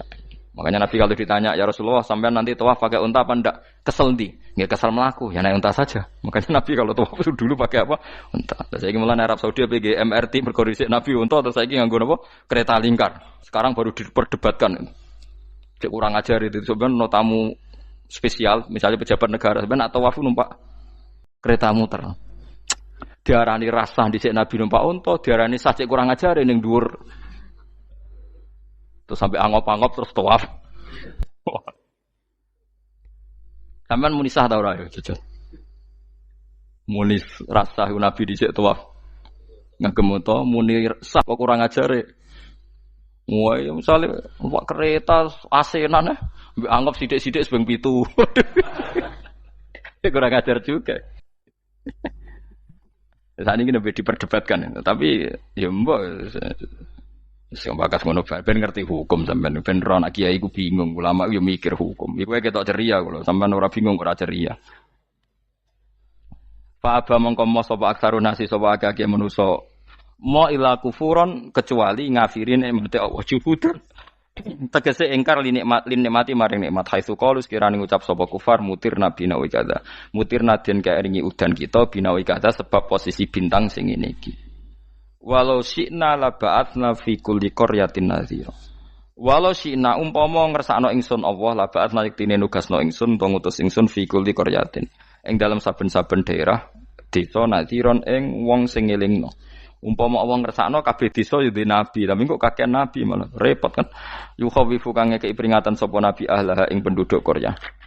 Walakin ba'asnaka tetapi ning ngutus ingsun ka ing sira Muhammad ila ahlil qura maring kabeh penduduk kuliah sekabehane ahlil qura nadhiron khalidati nadhir khalidati nabi liya'zuma supaya gedhe apa ajruka ganjaran sira. Tapi kabeh nabi niku nggih wae Allah mampu mawon tiap desa dikai nabi, tapi Allah ndak melakukan itu cukup nabi sitok. Terus kabeh iki anut Nabi Muhammad sallallahu alaihi wasallam. Mulane ana guyonan wong Arab wong Jawa apik endi? Apik wong Jawa aja. Ke wong Arab iku cara obat iku dosis tinggi, mulane dikirimi Nabi. Wong Jawa cukup mudin, cukup kiai wis Islam. Dadi rapati salah lah. Penyakite ringan jadi diobati kiai iku wis dadi iman. Nah wong Arab kudu napa? Nabi. Berarti penyakit berat mbek ringan apik endi? Apik ringan. Mulane jare kiai Jawa kita apik wong Jawa kus mbek wong Arab. Mergo ora butuh napa? Nabi, berarti dosisnya kan kecil ya, rendah. Tahu nimu-nimu. Wong bingung, ngono kok omongane wong napa? Bingung. Lha opo nganalisis ngono barang. Ya wong nganggur iku repot. Pala tutik mongko aja nurut sira al kafirina ing pira-pira wong kafir fi hawahum ing dalam hawa nafsune kafirin. Jadi kalau jangan wong kafir itu yang menyangkut hawa nafsu. Tapi nak menyangkut kebaikan wong kafir, sing kita kadang kalah baik dalam hal sosial. Ya malah Allah kadang melehno kita, mereka kok kalah mbek wong kafir. Gini misalnya ngeten gini, makanya Imam Suyuti nafsiri falatutil kafirin fi hawahum. Dalam hal yang bersifat hawa napa? Nafsu. Misalnya begini, saya contohkan Allah melehno wong mukmin. Ada sahabat ketika perang itu tangannya terputus, kakinya juga terputus. Terus matur Rasulullah, ya Rasulullah gara-gara perang derekno engkau, saya tangannya putus, kaki saya putus. Ternyata tidak diapresiasi sama Allah, malah disalahkan. Gini kok Allah terus nurono ayat iyam saskum korhun faqad masal qoma korhum mislu. Jika Anda luka karena perang, orang kafir pun luka. Wong kafir, wong gento wae wani luka demi kekafiran, kok kuwe wong Islam jare demi Allah ora wani luka. Jika masyhur di kalangan para ulama, nanti setiap kebaikan itu dibandingkan kezaliman. Ya saya ulang lagi, nanti setiap kebaikan itu dibandingkan kezaliman. Misalnya kita jadi kiai ora enak, ora gaji tetap, setepak-tepaan, kadang untuk duit, kadang ora. Enak jadi PNS, gajinya tetap. Nanti kita disalahkan Tuhan. Pedagang narkoba itu gajinya juga enggak tetap. Risikonya tinggi, ditangkap polisi, hukumannya mati, itu saja berani. Kowe nyai trimo ngono rawani. Kowe tahajud ka nyeben, bengi-bengi tangi tahajud ka nyeben. Tukang maling ayam bengi-bengi tangi nyolong. Risikonya tinggi ya anyep wani. Jadi nanti kowe di depan Tuhan dimaki-maki, kesalahan kita akan dibandingkan kezaliman. Lan ana wong saleh diutangi dhuwit ora oleh medhit, sebenarnya dibandingno. Maling mbek maling utang-utangan, wong saleh ora utang-utangan. Ya memang begitu. Nah itu yang dimaksud ayat intakunu ta'lamuna fa innahum ya'lamuna kama ta'lamun wa tarjuna minallah ma la yarjun. Jika kamu merasa sakit karena berjuang demi agama, orang-orang zalim juga sakit karena kezalimannya. Toh mereka berani. Coba jadi kiai bandar narkoba resikonya tinggi mana coba? Resiko jadi bandar narkoba. Antar geng narkoba juga musuhan, takut ditangkap polisi. Jadi kiai paling ono hasud sithik-sithik. Paling wong ngrasani. Kiai iso ngene omong tok ora iso nglakoni paling gitu. Padha kiai ini paling hasud. Ya sithik-sithik lah, paling srek. Kalau bandar narkoba gak cocok nembak. Karena rivalitas mereka ekstrim. Jika kalau sampean cemen jadi kiai nanti ya diingatkan Allah dibandingkan orang apa? Zalim. Jadi eling-eling ya. Terus semua kesalahan kita, loyalitas kita pada agama nanti dibandingkan orang zalim karena mereka loyal sama pekerjaannya, sama kezalimannya. Enggak terus preman-preman nak belani kanca wani mati. Kadang kiai santri belani kiai ini rapati wani mati. Wis repot preman-preman nak tobat wis repot. Kulo nu rada nyesal mek tobaté preman. Nak ana preman teng perapatan tobat. Niku terus ning masjid, men itikaf terus mbek wong sopan. Niku ora pas sajane. Nak tobat itu tetep ning perapatan. Sing dhisik ganggu wong disingkirno. Jadi ku tobat tenan sehingga dhisik perapatan sing gawat dadi gak gawat. Mergo sing preman gawat diganti preman sing lunak. Ora terus ning masjid ya sing iki tetep diganti generasine ngono. Mestine maksudnya mesti ora kok terus elek mboten mestine tobaté ngoten niku. Sayyidina Umar itu dulu itu menakut-nakuti orang Islam. Angger ana ndekne wong Islam wedi kabeh. Terus Abu Bakar ya wedi kabeh wedi. Suatu saat Rasulullah mlaku-mlaku ngerti Umar gulut ning ukat, menangan. Kata Rasulullah andikan yang Islam itu hebat Islam. Hanya Rasulullah berdoa wa ma'izal Islam fi Umar. Akhirnya Umar masuk Islam. Hari Kamis masuk Islamnya. Wis kira tau mikir to sak dinane kula roh sak dinane dongane Kamis masuk Islam Jumat. Ning omahe adike ning gone IP-ne. Mergo diwacana Quran surat Toha. Barang Islam metuki Nabi, mohon walhasil bar Islam teng Zaid bin Arqam ning mbene Nabi terus langsung marani omahe Abu Jahal ora terus ning masjid menenge buat langsung marani Abu Jahal. Angger ki ganggu Nabi tak pateni. Bariku marani Abu Jahal. Aku saiki wis Islam iki ganggu Nabi tak pateni. Gentenan wong kafir sing ndelik. Paham nggih? Dadi enak maksudnya. Lah misalnya terus Umar dadi sopan santun terus ketemu wong dilo, ketemu Abu Lahab monggo derek akhir. Wah. Artinya gak ada perubahan kan. Lan Ruhin mantan preman mboten kok tobaté ning kene ora roh. Mboten harus kiai dene. Mestine ngoten. Makanya Wahsy itu yang bunuh Sayyid siapa? Hamzah. Karena dia disuruh Hindun itu istrinya Abi Sufyan itu. Itu setelah membunuh Sayyid Hamzah dan dia Islam. Dan Nabi tidak siap melihat wajah Wahsy. Sumpahnya Wahsy apa? Saya bersumpah akan membunuh orang paling dibenci Rasulullah. Sebagaimana saya pernah membunuh orang paling dicintai Rasulullah. Terus tobatnya dia mateni Musailamah al-Kadzab. Wong sing ngaku Nabi ngarang Quran. Itu tuh sing mateni sinten? Wahsy. Dari Wahsy sebagaimana aku pernah membunuh orang paling dicintai Rasulullah. Tobat saya membunuh orang paling dibenci Rasulullah. Ya misalnya terus Wahsy tobat, terus sampean nyapu masjid, terus gak duwe selera tarung. Zaman kafir tarungnya tenanan, bareng Islam menyapu masjid. Bariku ngiseni jedinge terus bareng dijak perang wedi wae repot. Ya niku ide kula tapi ora kudu nglakoni. Nek mau cerita ilmu sampeyan ora kudu nglakoni. Ya tunggale wong preman brah-brah. Blojo narkoba entek akeh dilakoni, nggo judi diakoni. Sewengi orang preman itu kalau judi 2 juta 3 juta loh. Bareng tobat ngleboni masjid 10.000. Padahal dunyane jek akeh. Mestine tobat yo. Saya zaman judi semalam 3 juta. Sekarang kalau pengajian atau ke masjid semalam 3 juta 100 lah minimal diluwei. Ora malah pas tobat nglebokno amplop masjid yo. 10.000, kadang 2.000. Repot-repot. Tapi ya apik tobat. Iki cerita. Tidak begitu, mestinya berbanding. Paham kena sampean takok tobat itu cara ulama kayak ngoten niku berbanding. Mulane riyen Khalid bin Walid itu jadi panglima perang Islam itu. Saya masih ingat makalahnya Khalid bin Walid. Fakama anni aktsartul qatla fi kufri aktsartul qatla fi Islami. Dulu ketika saya kafir adalah sangat banyak membunuh orang Islam. Perang Uhud kalah itu karena panglima orang kafir adalah Khalid. Dia cakap sekali dalam mengatur strategi perang. So Khalid itu utek elek kan, pikirannya ala sahabat yang menuso ruhin es, kayak wong wedok ambek apa jenenge ghanimah mesti medun. Nah sahabat ora kabeh kaya aku kan ono kaya kue barang macam-macam. Gunung Uhud itu dhuwure mok sak musolane iki jamira Gunung Uhud kaya Merapi niku mboten. Nah kaya Merapi amanah ning dhuwur tetep ra kenek, meleyang to. Jadi Gunung Uhud itu dhuwure mok sak musolane mbok dhuwur putih. Wong kula nate mriko bolak-balik kan gak bisa nih orang tahu. Kalau kayak orang India, jadi malah itikaf teng gunung loh, Uhud. Mau biar dalilnya bobo ya raro. Lah itu Khalid bin Walid pinter, dia ketika kalah itu muter ke belakang terus ghanimah itu dilepas. Ya dulu itu dalam perang dulu tuh ghanimah itu kan perempuan sama apa? Ya sama barang-barang itu. Ketika dilepas itu dianggap sudah mengaku kalah. Ada sahabat yang ruhin itu udah akabir sahabat, ada sahabat papan atas, sahabat yang seperti itulah. Sahabat kebanyakan turun ternyata Khalid itu muter terus naik dari belakang. Pas sahabat turun, dia naik dari apa?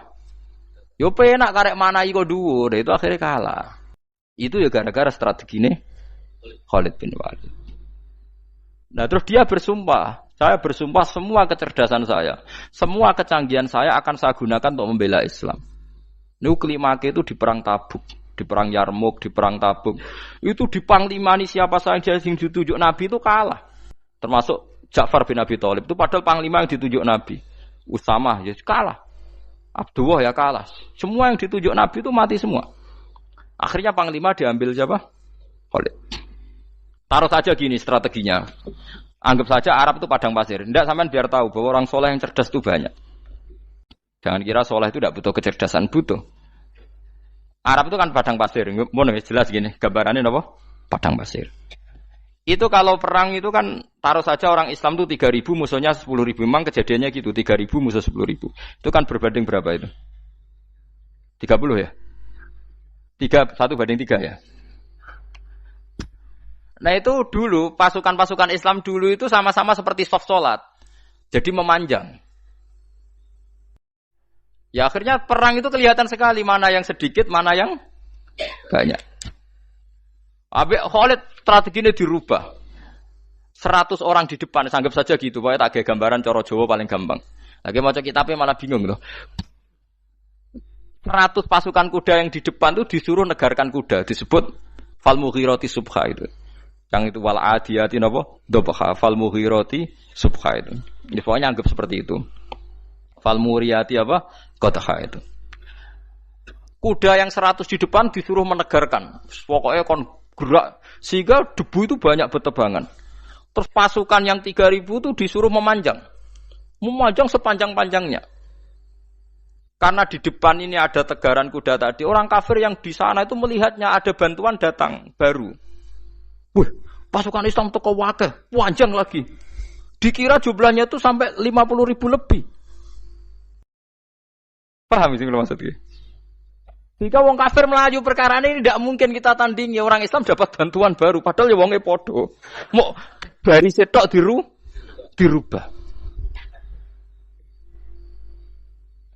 Nah misalnya sing mimpin Mustafa sembah jare mati ya syahid, mati kabeh wong Islam.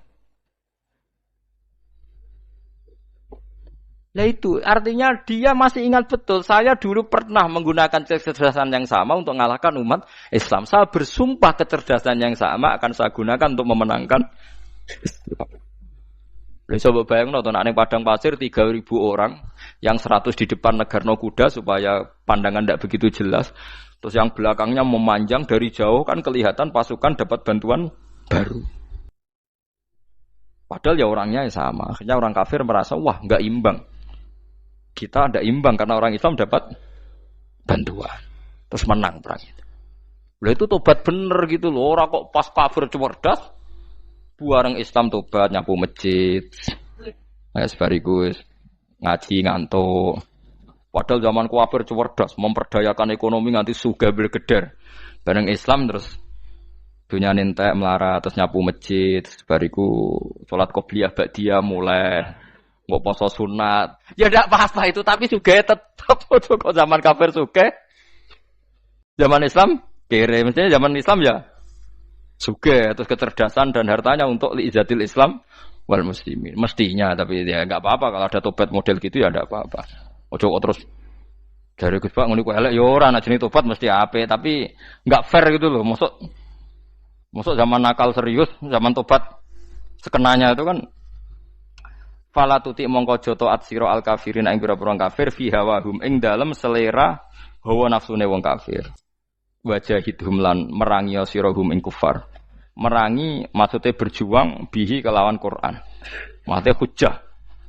Uang iku nak merangi wong kafir nganggo Quran, ndak mesti perang iku nganggo pedang. Niki jelas kita bire wajahidhum bihi ebil Quran. Maksudnya perang nganggo Quran itu kita melatih argumentasi atau hujjah yang dengan hujjah itu jelas-jelas ketok bener ya agama napa Islam.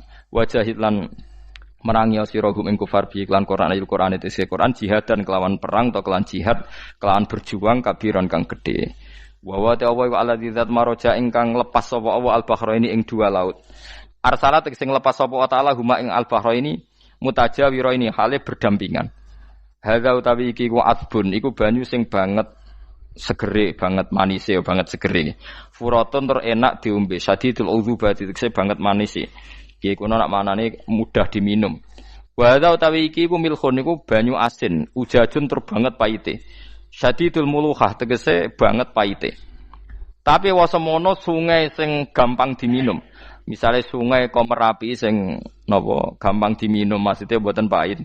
Ketemu laut sing banget paite, meskipun banget asine, apa hakikate gawe wajah alalan gawe sapa Allah taala bainahuma antarane banyu sing napa tawar lan banyu sing asin Allah gawe barzakhon ing pemisah hajizan tekse pemisah kita ndak tahu pemisahe piye pokoke akeh sing cerita banyak di tengah laut itu air napa tawar layah tali itu ora campur apa hadu masalah sijine banyu asin dan banyu tawar bil akhir iklan sing liya mergo wonten apa hajiz wonten apa hajiz ana pembatas wa hijron lan tegese pembatas mahjuron kang iso nglindungi sitron tegese tutup mamnu'an kang iso den cegah bi sebab anane sitru sebab anane pembatas apa ikhtilatuhuma apa campure banyu asin dan banyu tawar walami wabaladi. Orang bermalam-malam jagungan sama teman asik itu kan perlawanan terhadap nafsu kita, syahwat kita untuk mungkin nikmati dugem di bar atau di tempat-tempat maksiat. Itu setan di Indonesia tuh kakuati sama Ki Jawa. Orang supaya tidak tertarik maksiat itu Ki Jawa cukup ketemu kancane masak terong guyon, gejol-gejolokan zaman mondok, sewengi lulus sangka maksiat. Bar wis tutup. Saya akan cerita sedikit tentang tradisi hujjah. Dulu lama itu kelihatannya sederhana, tapi kalau berargumentasi itu hebat. Tadi Gus Yofur menyebut kitab Mbah Hasyim itu mengharamkan kentong. Beliau masyhur itu punya kitab namanya Al-Jasus an Tahrimin Nakus. Intinya kentong itu haram. Secara dalil ini meyakinkan sekali karena ketika Rasulullah rembukan sama sahabat, kita dengan apa memaklumatkan orang kalau waktu sholat masuk. Ada sahabat yang usul pakai kentong. Dzakalin Nasoro itu Nasrani. Ya pakai buk itu semacam trompet besar. Dzakalil Yahud. Kemudian ada yang usul kalau gitu api ya Rasulullah dzakalil Majus. Sehingga dari hadis itu Mbah Hasyim berpikir kentong itu haram. Tapi Mbah Fakih Mas Kumambang itu mengkritik Mbah Hasyim dengan ngarang kitab Hazruus an Tahrimin Nakus. Jadi beliau komentari kitab itu sambil geleng-geleng kepala. Kitab kok keliru nganti ngono itu. Jadi cara pikirannya siapa Ki Fakih. Kentong di Indonesia itu kanggo wedhus dicolong gitu. Pos kampling gitu. Kalau ada banjiran ya kentong, ada maling ya kentong. Jadi enggak ada persamaan sama sekali dengan kentong yang milik orang apa?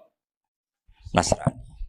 Sehingga di pondok saya itu ada kentong tapi jelek sekali. Karena itu satu-satunya cara supaya beda dengan kentong yang di gereja. Kalau elek kan mirip kentong di pos kampling. Itu ya agak-agak ilmiah sedikit.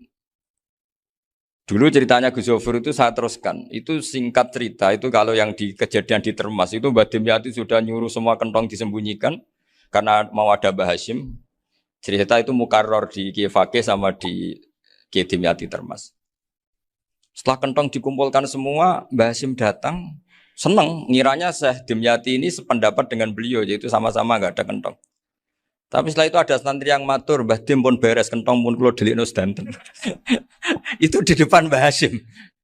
Jadi GR-nya Mbah Hashim bahwa Mbah Dim itu sependapat akhirnya hilang. Ternyata ini akal-akalan tuh gitu.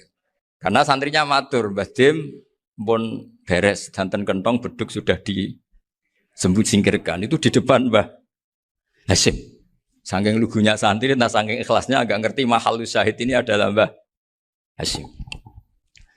Saya mau meneruskan cerita Gus Zofur. Dulu, ini cerita dulu. Dulu Mbah Mun ngaji di Lirboyo, tapi Kiai Makhrus ngaji sama Kiai Khalil Harun. Kiai Khalil Harun itu adik juga sekaligus muridnya Mbah Umar Harun. Mbah Umar Harun itu generasi kedua setelah Mbah Ghazali. Beliau menantunya Mbah Ghazali, tapi ya sudah ponaan. Sehingga tradisi ini penting karena saya berkali-kali bilang di mana-mana. Status orang tua dan mbah itu adalah terserah anak cucunya. Bukan terserah mbahnya, tapi terserah anak cucunya. Saya tidak akan bosan mengingatkan ini. Saya pernah di makamnya Nabi Yakub, itu ya dikemuli bendera Israel. Di makamnya Nabi Dawud. Nabi Ibrahim juga dekat sinagog. Sehingga Quran membela Nabi Ibrahim disebut maka anak Ibrahimu Yahudiyya wala Nasraniyya. Karena ketika beliau berposisi di Israel, kemudian penguasanya adalah Yahudi, bisa saja makam ini ditulisi dan distatuskan ala Yahudi. Ya seperti Nabi Yakub. Nabi Yakub itu nabi yang kita yakin tentu berkeyakinan beliau orang baik, orang muslim, orang mukmin, tapi karena di desain mereka ya dikemuli bendera Israel. Dan disebut Abul Yahud. Karena kita tahu nama lain dari anaknya Nabi Yakub adalah Yahuda bin Yakub bin Ishak bin Ibrahim. Sehingga perasaannya orang Yahudi menjadi Yahudi itu yang ngikuti mbah-mbahnya. Nah khawatir saya ketika buyut-buyut kita kaya. Buyut saya itu orang kaya dulu, namanya Badur Rahman. Itu kaya sekali, tanahnya banyak. Dulu cerita Mbah Hashim ya kaya sekali. Mbah Maksum juga kaya. Mbah Abdul Aziz juga kaya. Karena dulu itu inginnya kiai itu yo ketok sugih lah, gak ngel-ngelo santri. Tapi nanti kalau cucu-cucunya sudah ndak alim, itu ndak dianggap punya tanah itu karena untuk fasilitas santri. Aku tak kedonyan, mbah-mbahku ya kedonyan. Buktinya tanah yombo. Karena dia akan menafsiri sesuai cara berpikir. Makanya sanad keilmuan yang diceritakan Gus Zofur itu harus diulang-ulang. Kalau nggak diulang-ulang, maka kita akan berpikir sendiri untuk menafsirkan Masyayikhon al-Kiram atau Ajdadan al-Kiram. Nah, ini yang bahaya, yang sering Quran mengingatkan. Jadi ada status yang disematkan oleh anak cucu kayak orang Yahuda tadi, Yahuda bin Yakub bin Ishak bin Ibrahim itu menstatuskan mbah-mbahnya yang bernama Ibrahim itu Yahudi. Sampai Quran sendiri yang bela maka anak Ibrahimu Yahudiyya wala Nasraniyya.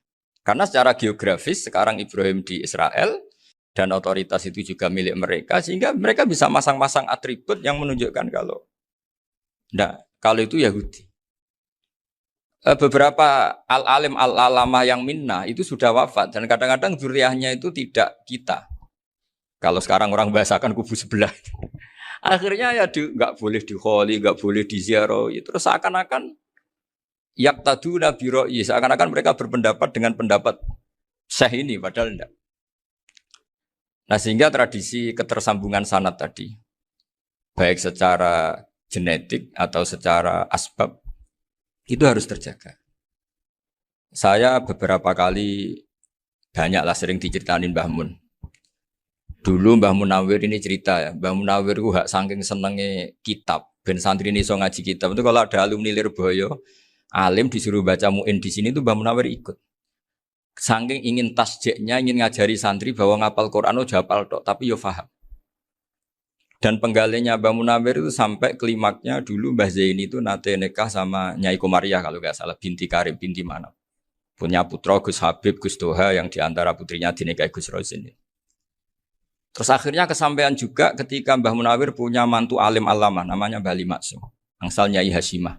Sampai Pondok Kramjak ma'ruf bil ilmi, terutama ilmu sorof dulu karena Mbah Maksum itu komplain, fa'ala ya fulu kok terus fa'lan ya fa'ala ya fulu ya uf'ul gitu kan. Masuk fi'il kok jejer isim gitu.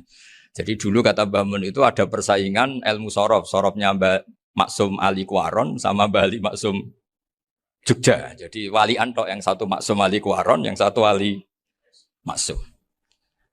Ya itu dulu saingan ngarang sorof. Nah ini yang menang siapa? Ya terserah duriannya. Kalau duriannya keren ya menang karena terserah yang kampanye. Saya bayangkan adekan Mbah Zubair tidak punya anak sealim Mbah Mun. Mungkin kalau Mbah Zubair juga tidak sewow kalau punya putra Mbah Mun. Karena saya berkali-kali bilang kalau dalam syair Arab itu kama takarroma kadang dilafatkan kama tasyarrofa bi Muhammadin adnanu. Orang berpikir Adnan itu siapa? Itu karena ada Nabi Muhammad SAW. Orang mencari-cari Mbah Mun itu mencari Mbah Zubair karena ada Mbah Mun. Orang mencari Mbah Dahlan karena ada Mbah Zubair. Wong kok alime ngono iku bapake sapa? Wong kok alime ngono iku putune sapa?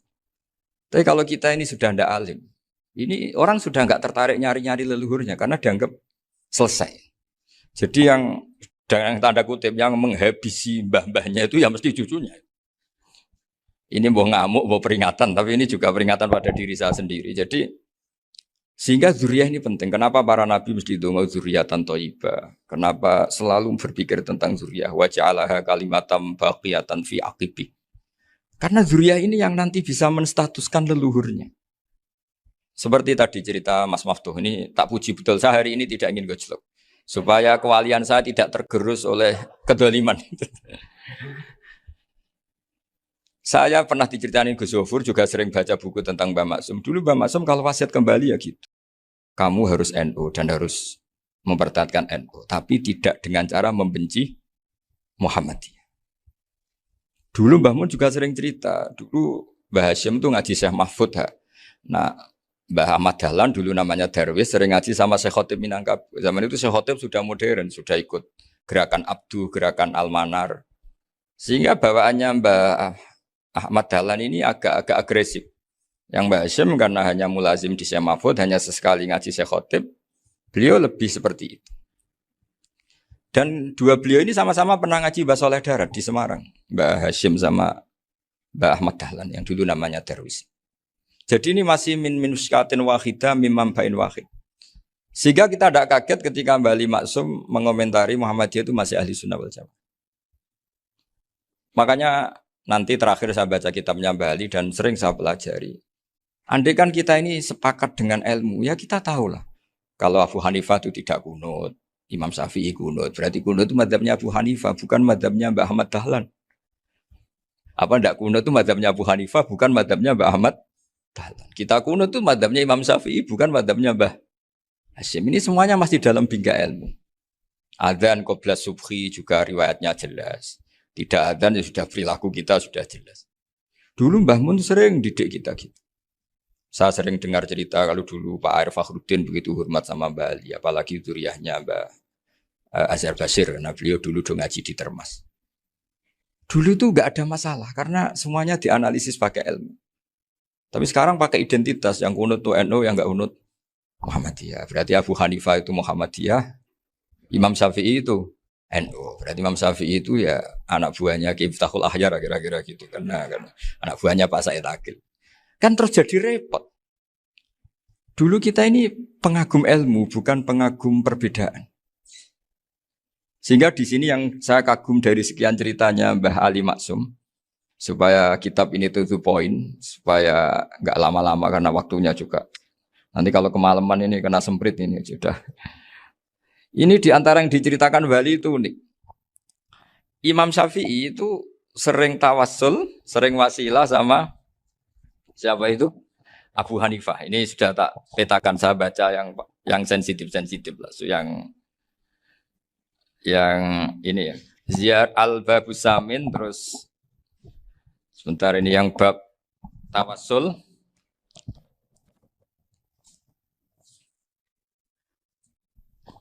Ini di sini halaman 90, mungkin santri-santri kerap ya bisa ngecek lagi di kitab Hujatul Ahli Sunnah. Ketika cerita tawassul, di antara yang diceritakan Mbah Ali Maksum adalah perilaku ya, bukan sekedar statement tapi napa?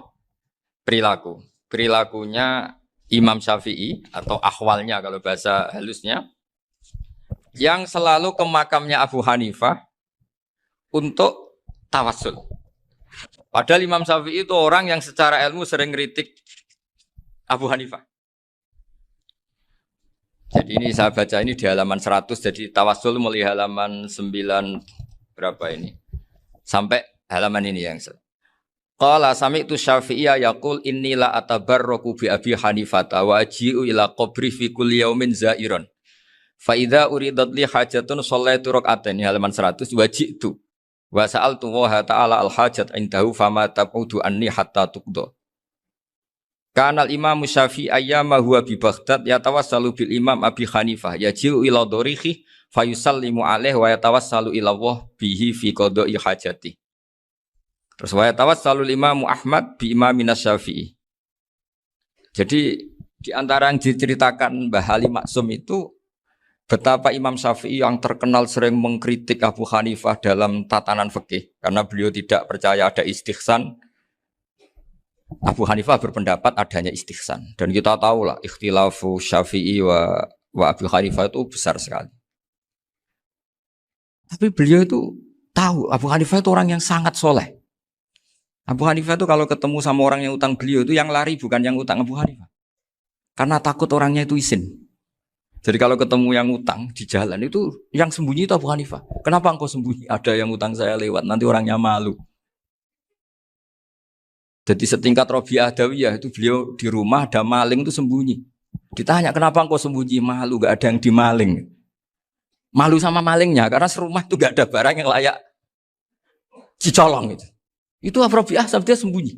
Itu yang bisa niru itu Abu Hanifah. Jadi wali-wali besar ini ternyata saling menghormati dan saling tawassul.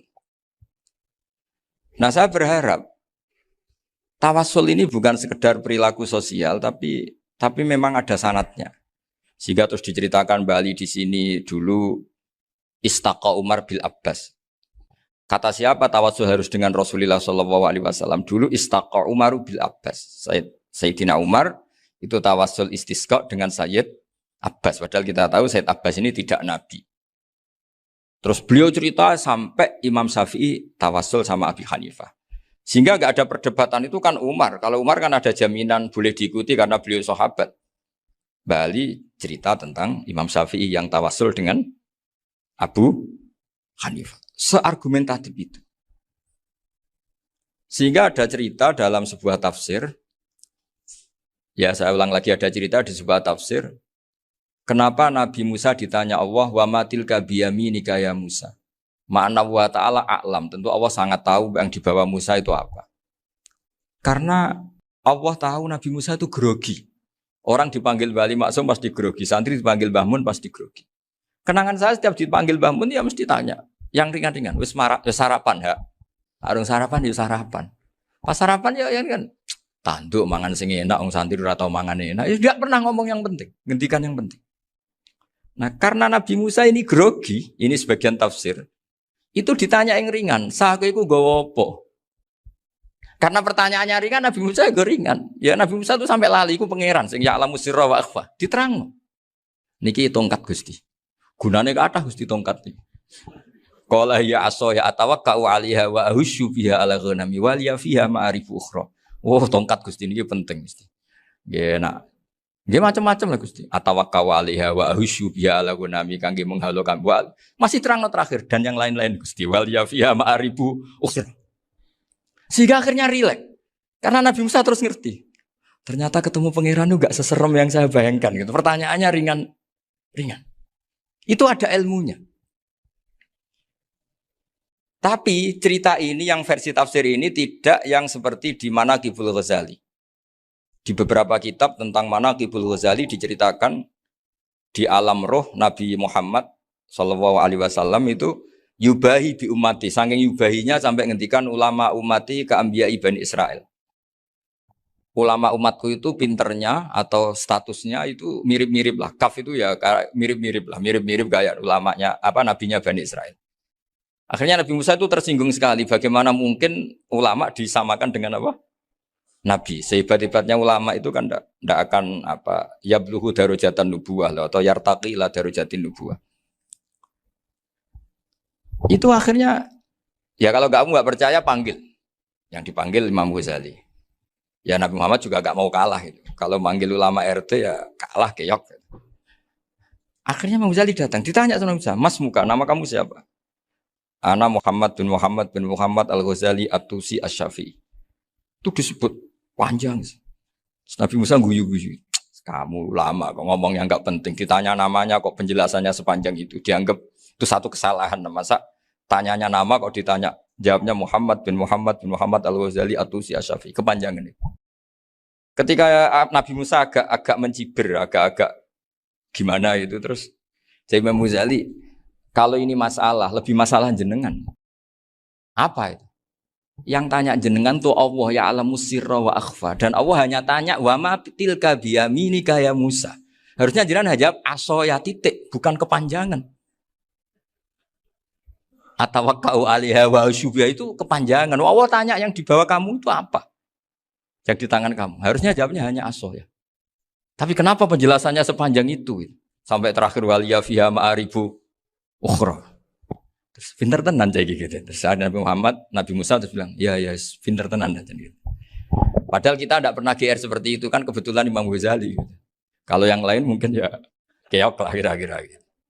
Tapi ini cerita dalam khazanah keilmuan. Benar yang dikatakan Gus Zofur. Saya termasuk orang yang pernah mondok Lirboyo Pasanan. Jadi setelah saya disuruh nemani Gus Kamil, tahun berikutnya Gus jenengan disuruh. Pokoknya anakku bosak ulan lah kudu tahu mondok Lirboyo. Biar aku tahu ngaji Wakarim. Terus yang disuruh Mbak Turi Gus Kamil itu saya. Jadi saya pernah 1 bulan tuh di Lirboyo. Karena saya ini santri beling ya kontraknya. Pokoknya penting ziarah Bakarim. Biasanya nggak pernah ngaji. Pokoknya ngerbar ngisa. Ziarah ya sudah. Ngaji subuh ingat saya sama Gus Imam. Itu dari 17 hari ingat saya ngaji 2 kali. Tapi kalau ziarah ke Bakarim sudah lupa jumlahnya karena memang kontraknya disuruh ziarah. Sampai seperti itu. Dan saking senengnya bangun sama Bakarim saya masih ingat. Ngamplopi salam template itu masih ingat untuk Gus Anwar, untuk Gus Imam, untuk Gus Kafabi, termasuk untuk Gus Maksum. Itu malam-malam saya dijak ngamplopin. Zaman itu saya masih ingat selawewu. Zaman itu kos 1 bulan itu 13.000. Jadi kira-kira kalau 25.000 itu untuk kos 2 bulan. Jadi saya krusnya itu pakai kos. Saya masih ingat Mondok Sarang itu kos 1 bulan 13.000. Berarti kira-kira 500.000 itu di amplopin sendiri sama Bang. Ini untuk Gus War, ini untuk Gus Imam, ini untuk Gus. Padahal Gus Imam ini mondoknya sudah dibangun. Itu bangun hormatnya sampai untuk jatah salam template. Nah yang ribet kebalikannya, kita pulang Gus Imam karena melihat Gus Kamil ini putrane Mbah Mun, Gus Kamil disangoni. Saya juga disangoni karena Gus Imam dulu ngaji juga sama Pak D saya. Sama keluarga saya. Itu kata Gus Kamil setelah keluar, mau kamu nih gue abal ya, berarti gue aku. Karena ini penting, ini kalau sampai dianggap tukar guling, ribet deh. Jadi ditakwil sendiri lah, mau kamu nih gue abal ya, boten wis, yes berarti halal. Tapi sama Mbah Mun ya ditanya. Ditanyanya bukan apa karena untuk meneruskan tradisi bahwa kalau kiai ketemu itu ya saling memberi hadiah, saling itu sudah faqaddimu baina adena juakum apa? Sedekah. Sehingga ketika Kapya ini punya Bali Maksum alim alama, kemudian melahirkan murid-murid yang juga ipar kayak Mbak Warsun bisa ngarang apa? Kamus Al-Munawwir, Pak Bik juga punya karangan Kamus Al-Mu'asir. Saya itu punya semua. Karena ini adalah buah dari bahwa kita ini tidak kalah sama produk-produk yang di sana. Bahwa produk di kita ini sudah cukup untuk mengantarkan orang menjadi alim alam. Dulu Mbak Zubair ke Mekah ya sudah alim alam. Gus Zofur ke Al-Azhar sudah alim. Semua teman-teman kita ke Mekah itu sudah alim semua. Padahal produk mondoknya ya tadi. Mau digojlok kiai ini, terus mangkel be keamanan biasanya. Biasanya musuh besar pondok itu keamanan. Jadi bukan berarti gojlok ibunya Gus Maftuh enggak. Biasanya keamanan tuh musuhnya apa? Banyak. Itu tradisi keilmuan itu harus dijaga dengan hujjah dan dengan tadwin, dengan pembukuan. Saya punya sekian cerita ya. Misalnya dulu kita mungkin iskal itu janggal. Kenapa sih orang Islam tukaran sama orang Islam? Sehingga di antara doa Nabi yang enggak dikabulkan Allah, enggak boleh dikabulkan sama Allah enggak boleh, bukan berarti enggak mustajab. Redaksinya famana aniha, memang enggak boleh. Redaksinya bukan falam yastajib lahu tapi famana aniha. Di Al-Marrah As-Salisa ini Nabi dilarang, yaitu melarang umat Islam itu jangan sampai tukaran sama umat Islam sendiri. Itu kata Allah, ya enggak bisa kata Allah, kalau itu tidak saya kabulkan. Itu dulu guru-guru kita nyontohkan sederhana. Kira-kira kalau saya tukaran wek Gus Zofuru, Mbah Mun luwih ikhlas dibanding ditukari wong liya. Nak ana kakak ditabuk adik, wong tua luwih ikhlas dibanding ditabuk tangga. Barokahnya membaca kita lebih mentoleransi. Kalau ada Mbah Hashim dikritik Mbah Fakih Mas Kumambang, kita ikhlas itu. Tidak dikritik guru PAUD, itu kan. Atau dikritik orang-orang yang nggak bisa ngaji. Artinya ternyata keliru kita bilang kiai kok tukaran. Justru bagus kiai tukaran. Dibanding kiai dikritik guru PAUD atau dikritik orang-orang yang nggak bisa baca kitab. Akhirnya barokahnya baca kita menjadi tahu. Dulu Mbah Mun sering cerita, ini masih cerita silsilah ya. Jadi Mbah Ali Maksum tadi kita tahu di antara guru besarnya Mbah Ali Maksum tentu Mbah Mahfud Termas. Beliau adalah adik dari Kiai Mahfud Termas. Mbah Dimyati ini adik Kiai Mahfud Termas. Itu punya saudara namanya Abdul Razak, juga punya saudara namanya Dahlan. Itu yang membawa Thariqah Syadziliyah di Solo Raya, yang sekarang alhamdulillah diteruskan Gus Wafi. Dulu di antara pesannya Mbah Mun ke saya, hak Wafi kandani kon ziarah ning Mbah Dimyati. Mergo Thariqah Syadziliyah dulu itu yang bawa keluarganya Mbah Dimyati. Jadi semuanya ini masih dzurriyyatan ba'duha min ba'd. Nah pesan saya karena tadi Mbah Munawir yang termasuk orang pertama yang bawa Quran, bawa Qiraah Sabah. Kenapa saya bilang termasuk? Karena kalau bilang paling pertama ini nanti butuh data. Dan itu agak kerepotan lah. Tapi yang jelas mimman istahara lah. Mimman istahara yang membawa Sab'ah ke sini itu adalah Mbah Munawir. Terus beliau ngajarkan diantaranya ke Mbak Arwani pakai kitab Satibi. Pakai kitab Nazmus Satibi. Terus Nazmus Satibi itu diteruskan oleh Mbak Arwani, ditulis. Yang nulis dulu Mbak Dola Salam. Bapak saya itu murid Mbak Dola. Dulu Mbak Dola sebelum ke Mbak Arwani ngaji sama Ki Said di Sampang. Bapak saya sebelum ngaji di Mbak Dola sudah hafal Quran lewat buyut saya sendiri namanya Ki Zubaidi. Yang Ki Zubaidi akhirnya jadi menantunya Mbak Ahmad Su'eb. Jadi buyut saya kandung ini namanya Sofia, itu angsal keluarga Lasem yang adiknya. Sofia ini punya adik Badiah yang jadi ibunya Ki Sahal. Terus Ki Sahal punya Mbak Yu namanya Muzayanah. Punya di Garwo Ki Mansur punya anak Gus Qayyum. Jadi dulu ibu saya, ibunya Gus Sofur, ibunya Pak Maftu itu semuanya di Lasem. Karena saya dari keluarga Gen ya Lasem, dari keluarga sanad guru ya Lasem. Tapi Lasem Bahdawi itu dulu ngajinya di Mbah Umar Harun di Sarang. Nah, Mbah Umar Harun ini menangi Sayyid Ahmad Zaini Dahlan. Sayyid Ahmad Zaini Dahlan ini punya cucu keempat yang hidup di Sedan. Terus makamnya di Lasem. Namanya Habib Haidar. Itu yang nulis biografinya Mbah Maksum. Mbah Maksum bukan Bali, biografinya Mbah Maksum. Itu ditulis oleh Habib Haidar, namanya Haidar bin Hasan bin Sodaqoh bin Ahmad Zaini Dahlan. Nah, Habib Haidar ini menantunya Sayyid Hamzah Sato. Hamzah Sato itu Hamzah bin Abdullah bin Umar. Itu kakaknya Sayyid Abi Bakar Sato, Sohibul I'anah. Nah Sayyid Umar ini yang dulu ngajari mbahnya Mbah Mun namanya Ahmad bin Su'aib. Nah, di antara ajarannya adalah baca kitab-kitab kecil yang bisa dihafal. Dibawalah ke sarang jadi metode muhafadzah. Tapi kemudian lama-lama oleh pondok itu jadi syarat kenaikan kelas. Dulu gak ada muhafadzah untuk kenaikan kelas ya, supaya orang alim itu harus hafal. Lama-lama dipakai syarat untuk muhafadzah. Jadi semua ini sanad harus kita ingat supaya kita bisa menjaga tradisi. Termasuk tradisi ini kiai seneng jagungan, terus ngomong ra penting. Itu juga sanad. Setahu saya Mbah Mun itu kalau ketemu bapak ya guyon terus. Saya punya kenangan tuh yang dulu agak iskal tuh begini. Ada isu lah, entah isu entah hoax entah apa, ada kaji itu agak beling itu, pokoknya beling lah. Seneng siapa itu, rondo lah apa. Pokoknya beling gitu. Ketika Mbah Mun dilaporin tamu kalau kaji itu beling sama rondo itu. Mbah Mun tanyanya lucu. Lho ayu no cung. Wahyu banget Mbah. Wahyu. Itu bapak juga bakas ayu nih. Dulu saya sekali ini kiai kok bakas wong ayu, bakas budine barang lah kira-kira gitu. Tapi setelah saya tambah alim, tambah ngerti itu, kata bapak gini, ya apik bakas ayu hak timbang iya no malah qadzaf. Ternyata seni. Sekali Mbah Mun atau bapak bilang, waji kok zino kaji, maka larinya ke qadzaf. Maka menghindari bahasa menuduh, ngomong yang nggak penting. Loh ayo no. Jadi kiai dulu tuh orang sok suci tapi menghindari hal-hal yang jadi punya seni untuk ngelola kehidupan. Orang bermalam-malam jagungan sama teman asik itu kan perlawanan terhadap nafsu kita, syahwat kita untuk mungkin nikmati dugem di bar atau di tempat-tempat maksiat. Itu setan di Indonesia tuh kakuati sama Ki Jawa. Orang supaya nggak tertarik maksiat itu Ki Jawa cukup ketemu kancane masak terong guyon, gejol-gejolokan zaman mondok, suwengi lulus sangka maksiat. Bar wis tutup. Perlawanannya sederhana, nggak pakai tahajud, nggak pakai wiridan. Karena Ki Jawa juga kalau rapati potongan ahli ibadah gitu. Itu jagungan. Gitu.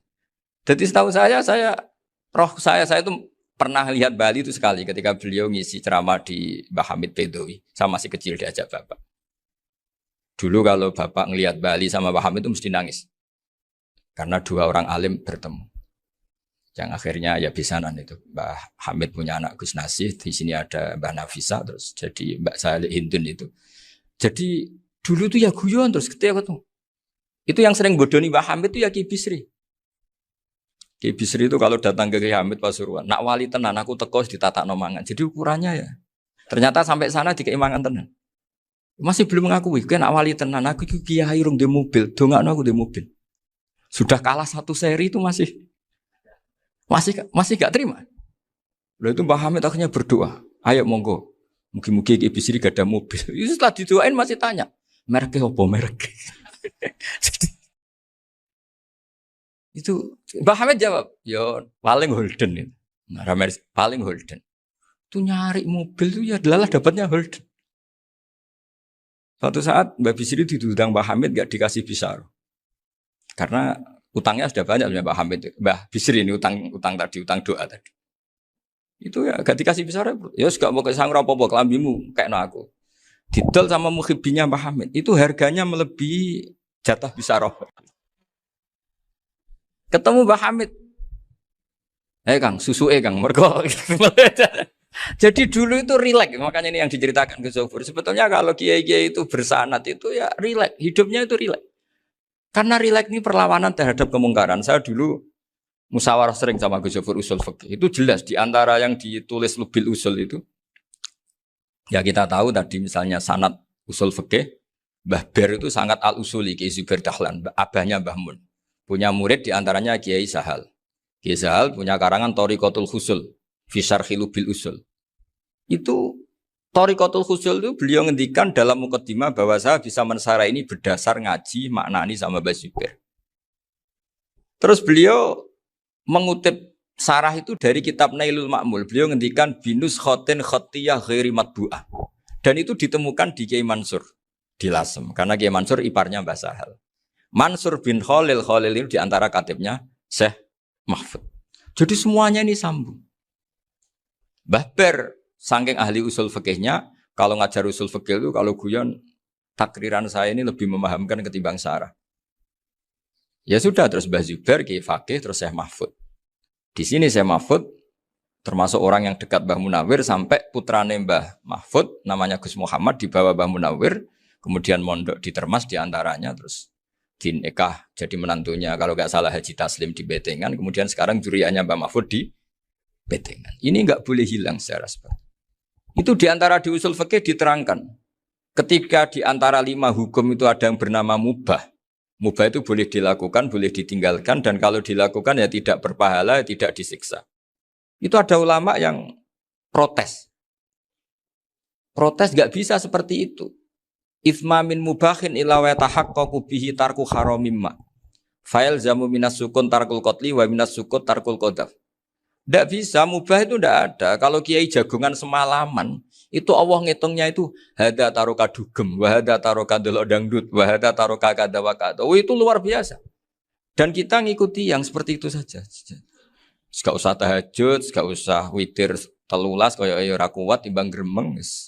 Sewengi jagungan, setan ngenteni kita tergoda maksiat, ternyata maksiatnya sampai tutup, kiainya masih apa? Jagungan.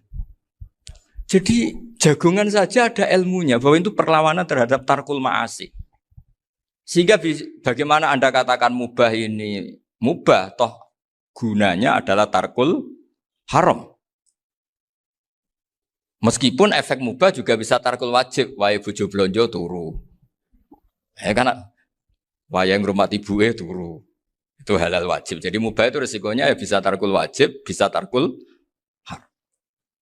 Sehingga kalau sanad ini terjaga secara baik, secara kultur, saya sering juga sakuan sama Gus Yofur itu mesti tak niati gitu.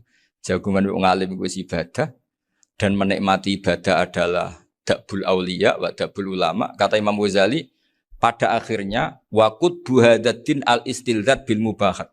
Kata Imam Ghazali, pada akhirnya qutbu hadaddin, madaru hadaddin, pokok dari agama ini adalah melawan kemaksiatan dengan kita menikmati al-istilzat bil mubah. Kita menikmati sesuatu yang dibolehkan Allah Subhanahu wa taala. Dan seperti ini itu bisa qasmu dhuhri syaitan, bisa menghancurkan punggungnya setan. Karena kalau melawan setan dengan ibadah ini kadang kita capek selain isra potongan. Tapi nak kangkang ning komplek H gitu jagungan mbek kancane, ngenang melarate, mbok ngenang ras sekolah ramunggah, kenangan sing ramunggah diarani istiqomah. Itu kan diarani tulus zaman, kok sing munggah dianggap kesusu. Saya ini punya pondok Quran, kalau ada yang hafal 3 tahun mesti digojlok kancane. Gak apik kesusu itu. Kesusu itu mesti tidak barokah karena tergesa-gesa apa? Hatam. Sehingga yang enggak hatam-hatam itu kayak partai mayoritas. Ini yang partai tulis zaman katanya. Ahli sobri katanya. Akhirnya di pondok gara-gara itu mau guyon, tapi enggak ada stigmasi yang enggak naik.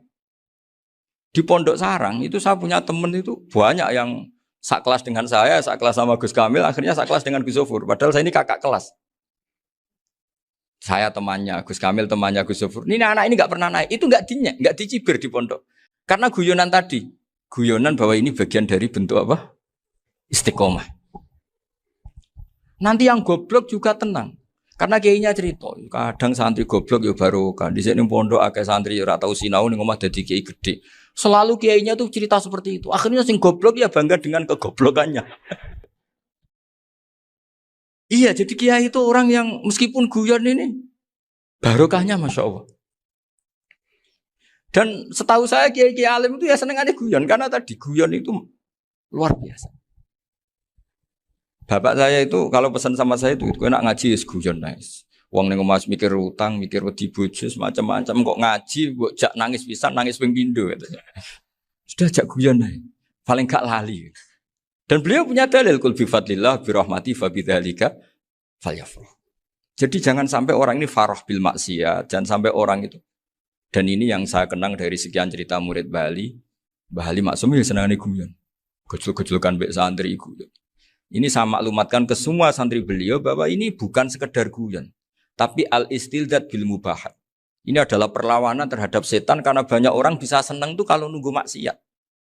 Ini bisa senang dengan sesuatu yang tidak maksiat. Itu kayak apa hebatnya? Makanya Nabi itu kalau ketemu sahabat ya sering ngendikan yang ringan-ringan. Ya Umar ma'afalan duher jong mana piye ije. Kalau ketemu anak kecil ya. Nanti ketemu yang tua-tua yang sudah enggak bisa mikir ya cerita-cerita saya mohon sekali murid-murid kerap ya. Jangan hanya ngaji fikih. Kalau hanya ngaji fikih itu posisi Abu Hanifah itu seakan-akan nyun sewu orang yang sangat tidak ahli hadis.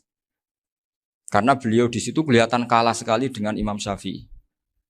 Apalagi di perdebatannya Muhammad bin Hasan Asy-Syaibani dengan Imam Syafi'i itu kelihatan sekali betapa Abu Hanifah itu orang yang nyun sewu ditinggalkan dalam ilmu hadis. Sampai beliau hanya dapat gelar min ulama ahli ra'yi, termasuk ulama yang kuat logikanya.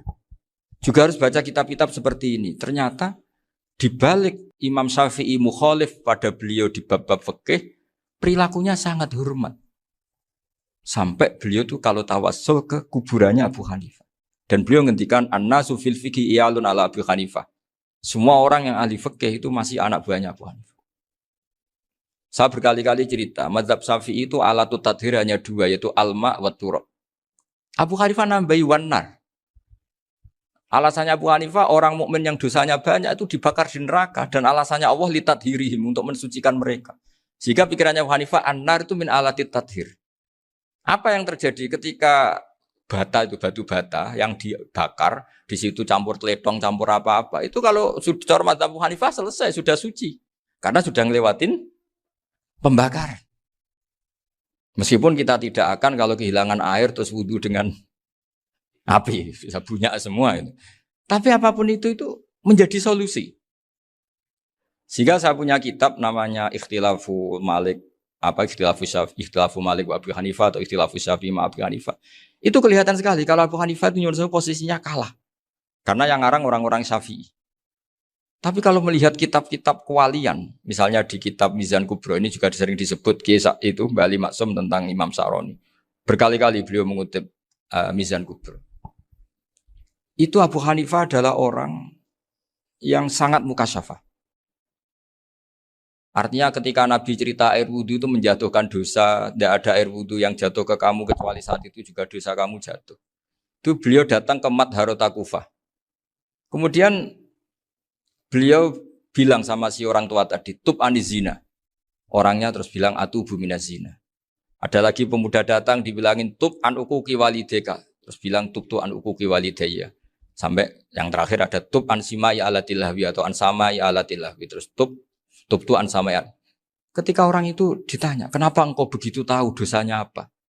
Saya tahu air wudhu ini menjatuhkan apa.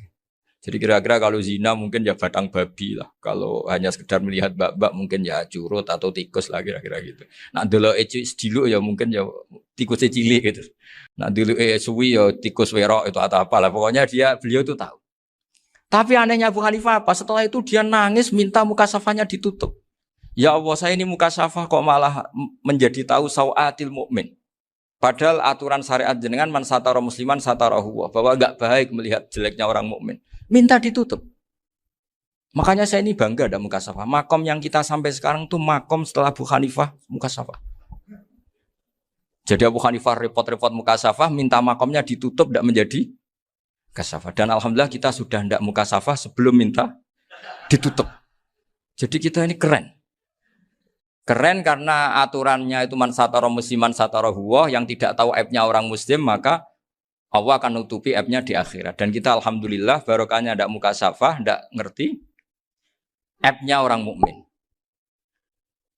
Jadi kita harus pakai patokan ilmu.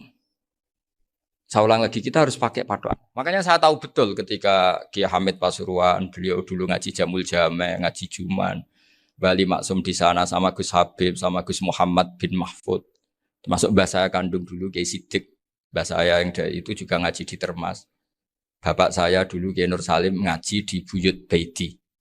Dulu itu kawin juga sederhana, kayak cerita Gus Zofur. Jadi bapak saya kandung itu Kiai Nur Salim itu ngaji di Mbah Baiti. Mbah Baiti itu adik kandungnya buyutnya saya dari ibu. Nah Mbah Baiti itu teman akrabnya mbah saya namanya Kiai Nur Sam, Mbah Nur Sam. Singkat cerita terus Nur Kiai Jorabin arah-arabekno itu. Setelah bapak saya ke Badullah mau ditawarin jadi mantu, kata bapak saya kula pun dipek mantu Mbah Baiti. Akhirnya dapat ibu saya itu. Karena ibu saya itu cucu Mbah Baiti, cucu lambung. Jadi mbahnya ibu saya itu Mbak Yunya Mbah Baiti. Namanya Mbah Sofia tadi yang dapat Mbak Idris itu. Yang Mbak Idris ini bin Umar. Ya Mbah Umar yang mbahnya Mbah Hamid. Hamid bin Abdul bin Umar. Kalau bahasa itu Fatimah binti Idris bin Umar. Dulu kecilnya Mbah Idris namanya Abdul Khalik. Kalau kecilnya Mbah Hamid namanya Abdul Mukti. Kalau kecilnya Mbah Maksum namanya Muhammadin kalau nggak salah. Dulu itu namanya dua-dua karena diganti ketika musim apa? Haji. Jadi ini terjaga. Sehingga tidak ada ceritanya kiai-kiai yang jagongan kemudian santrinya itu yang agak-agak khawatir. Kiai kok sungi-sungi jagongan, gak tahajud, gak duha, itu tidak ada. Karena ini dianggap fi'lul mubahat untuk melawan mungkar. Jadi sehingga di kitab Ihya diterangkan, kamu jangan ngira orang-orang soleh ketika jagungan itu min ahlil bitolah wa takasul. Itu orang-orang yang pemalas itu enggak. Tapi mereka bisa mengasyiki Allah. Bahwa dalam jagungan ketemu teman ya asik, gejul-gejulkan sama Pak Maftuh ya asik. Dan keasikan ini bentuk perlawanan terhadap keasikan harus dengan maksiat. Itu kayak apa kalau kita ngaji sampai seperti itu. Termasuk tadi yang diceritakan Pak Maftuh kitab Hunyah. Semoga beliau cerita juga pernah belajar. Saya pernah belajar kitab Hunyah khatam. Itu diantara yang diceritakan Syabdul Qadir Al-Jilani tadi kata beliau Al-Jilani dipakai Jim Al-Jilani. Ini agak beda dengan kita. Mbah Zubair itu punya kitab namanya Al-Qolaid Al-Uluyah. Beliau menfatwakan nama-nama ajam itu kamu bebas. Ajamiyun fasna bihi masyita. Sehingga kita kalau punya kiai harus mau kolal ustukhri, sing tok maca kolal istukhri. Tirmidzi juga nasibnya sama, kolat rawahut Tirmidziyu, sing tok rawahut Turmudziyu. Yang satu rawahut Tarmidziyu. Ya karena kita keluarganya Tarmidzi apa enggak gitu.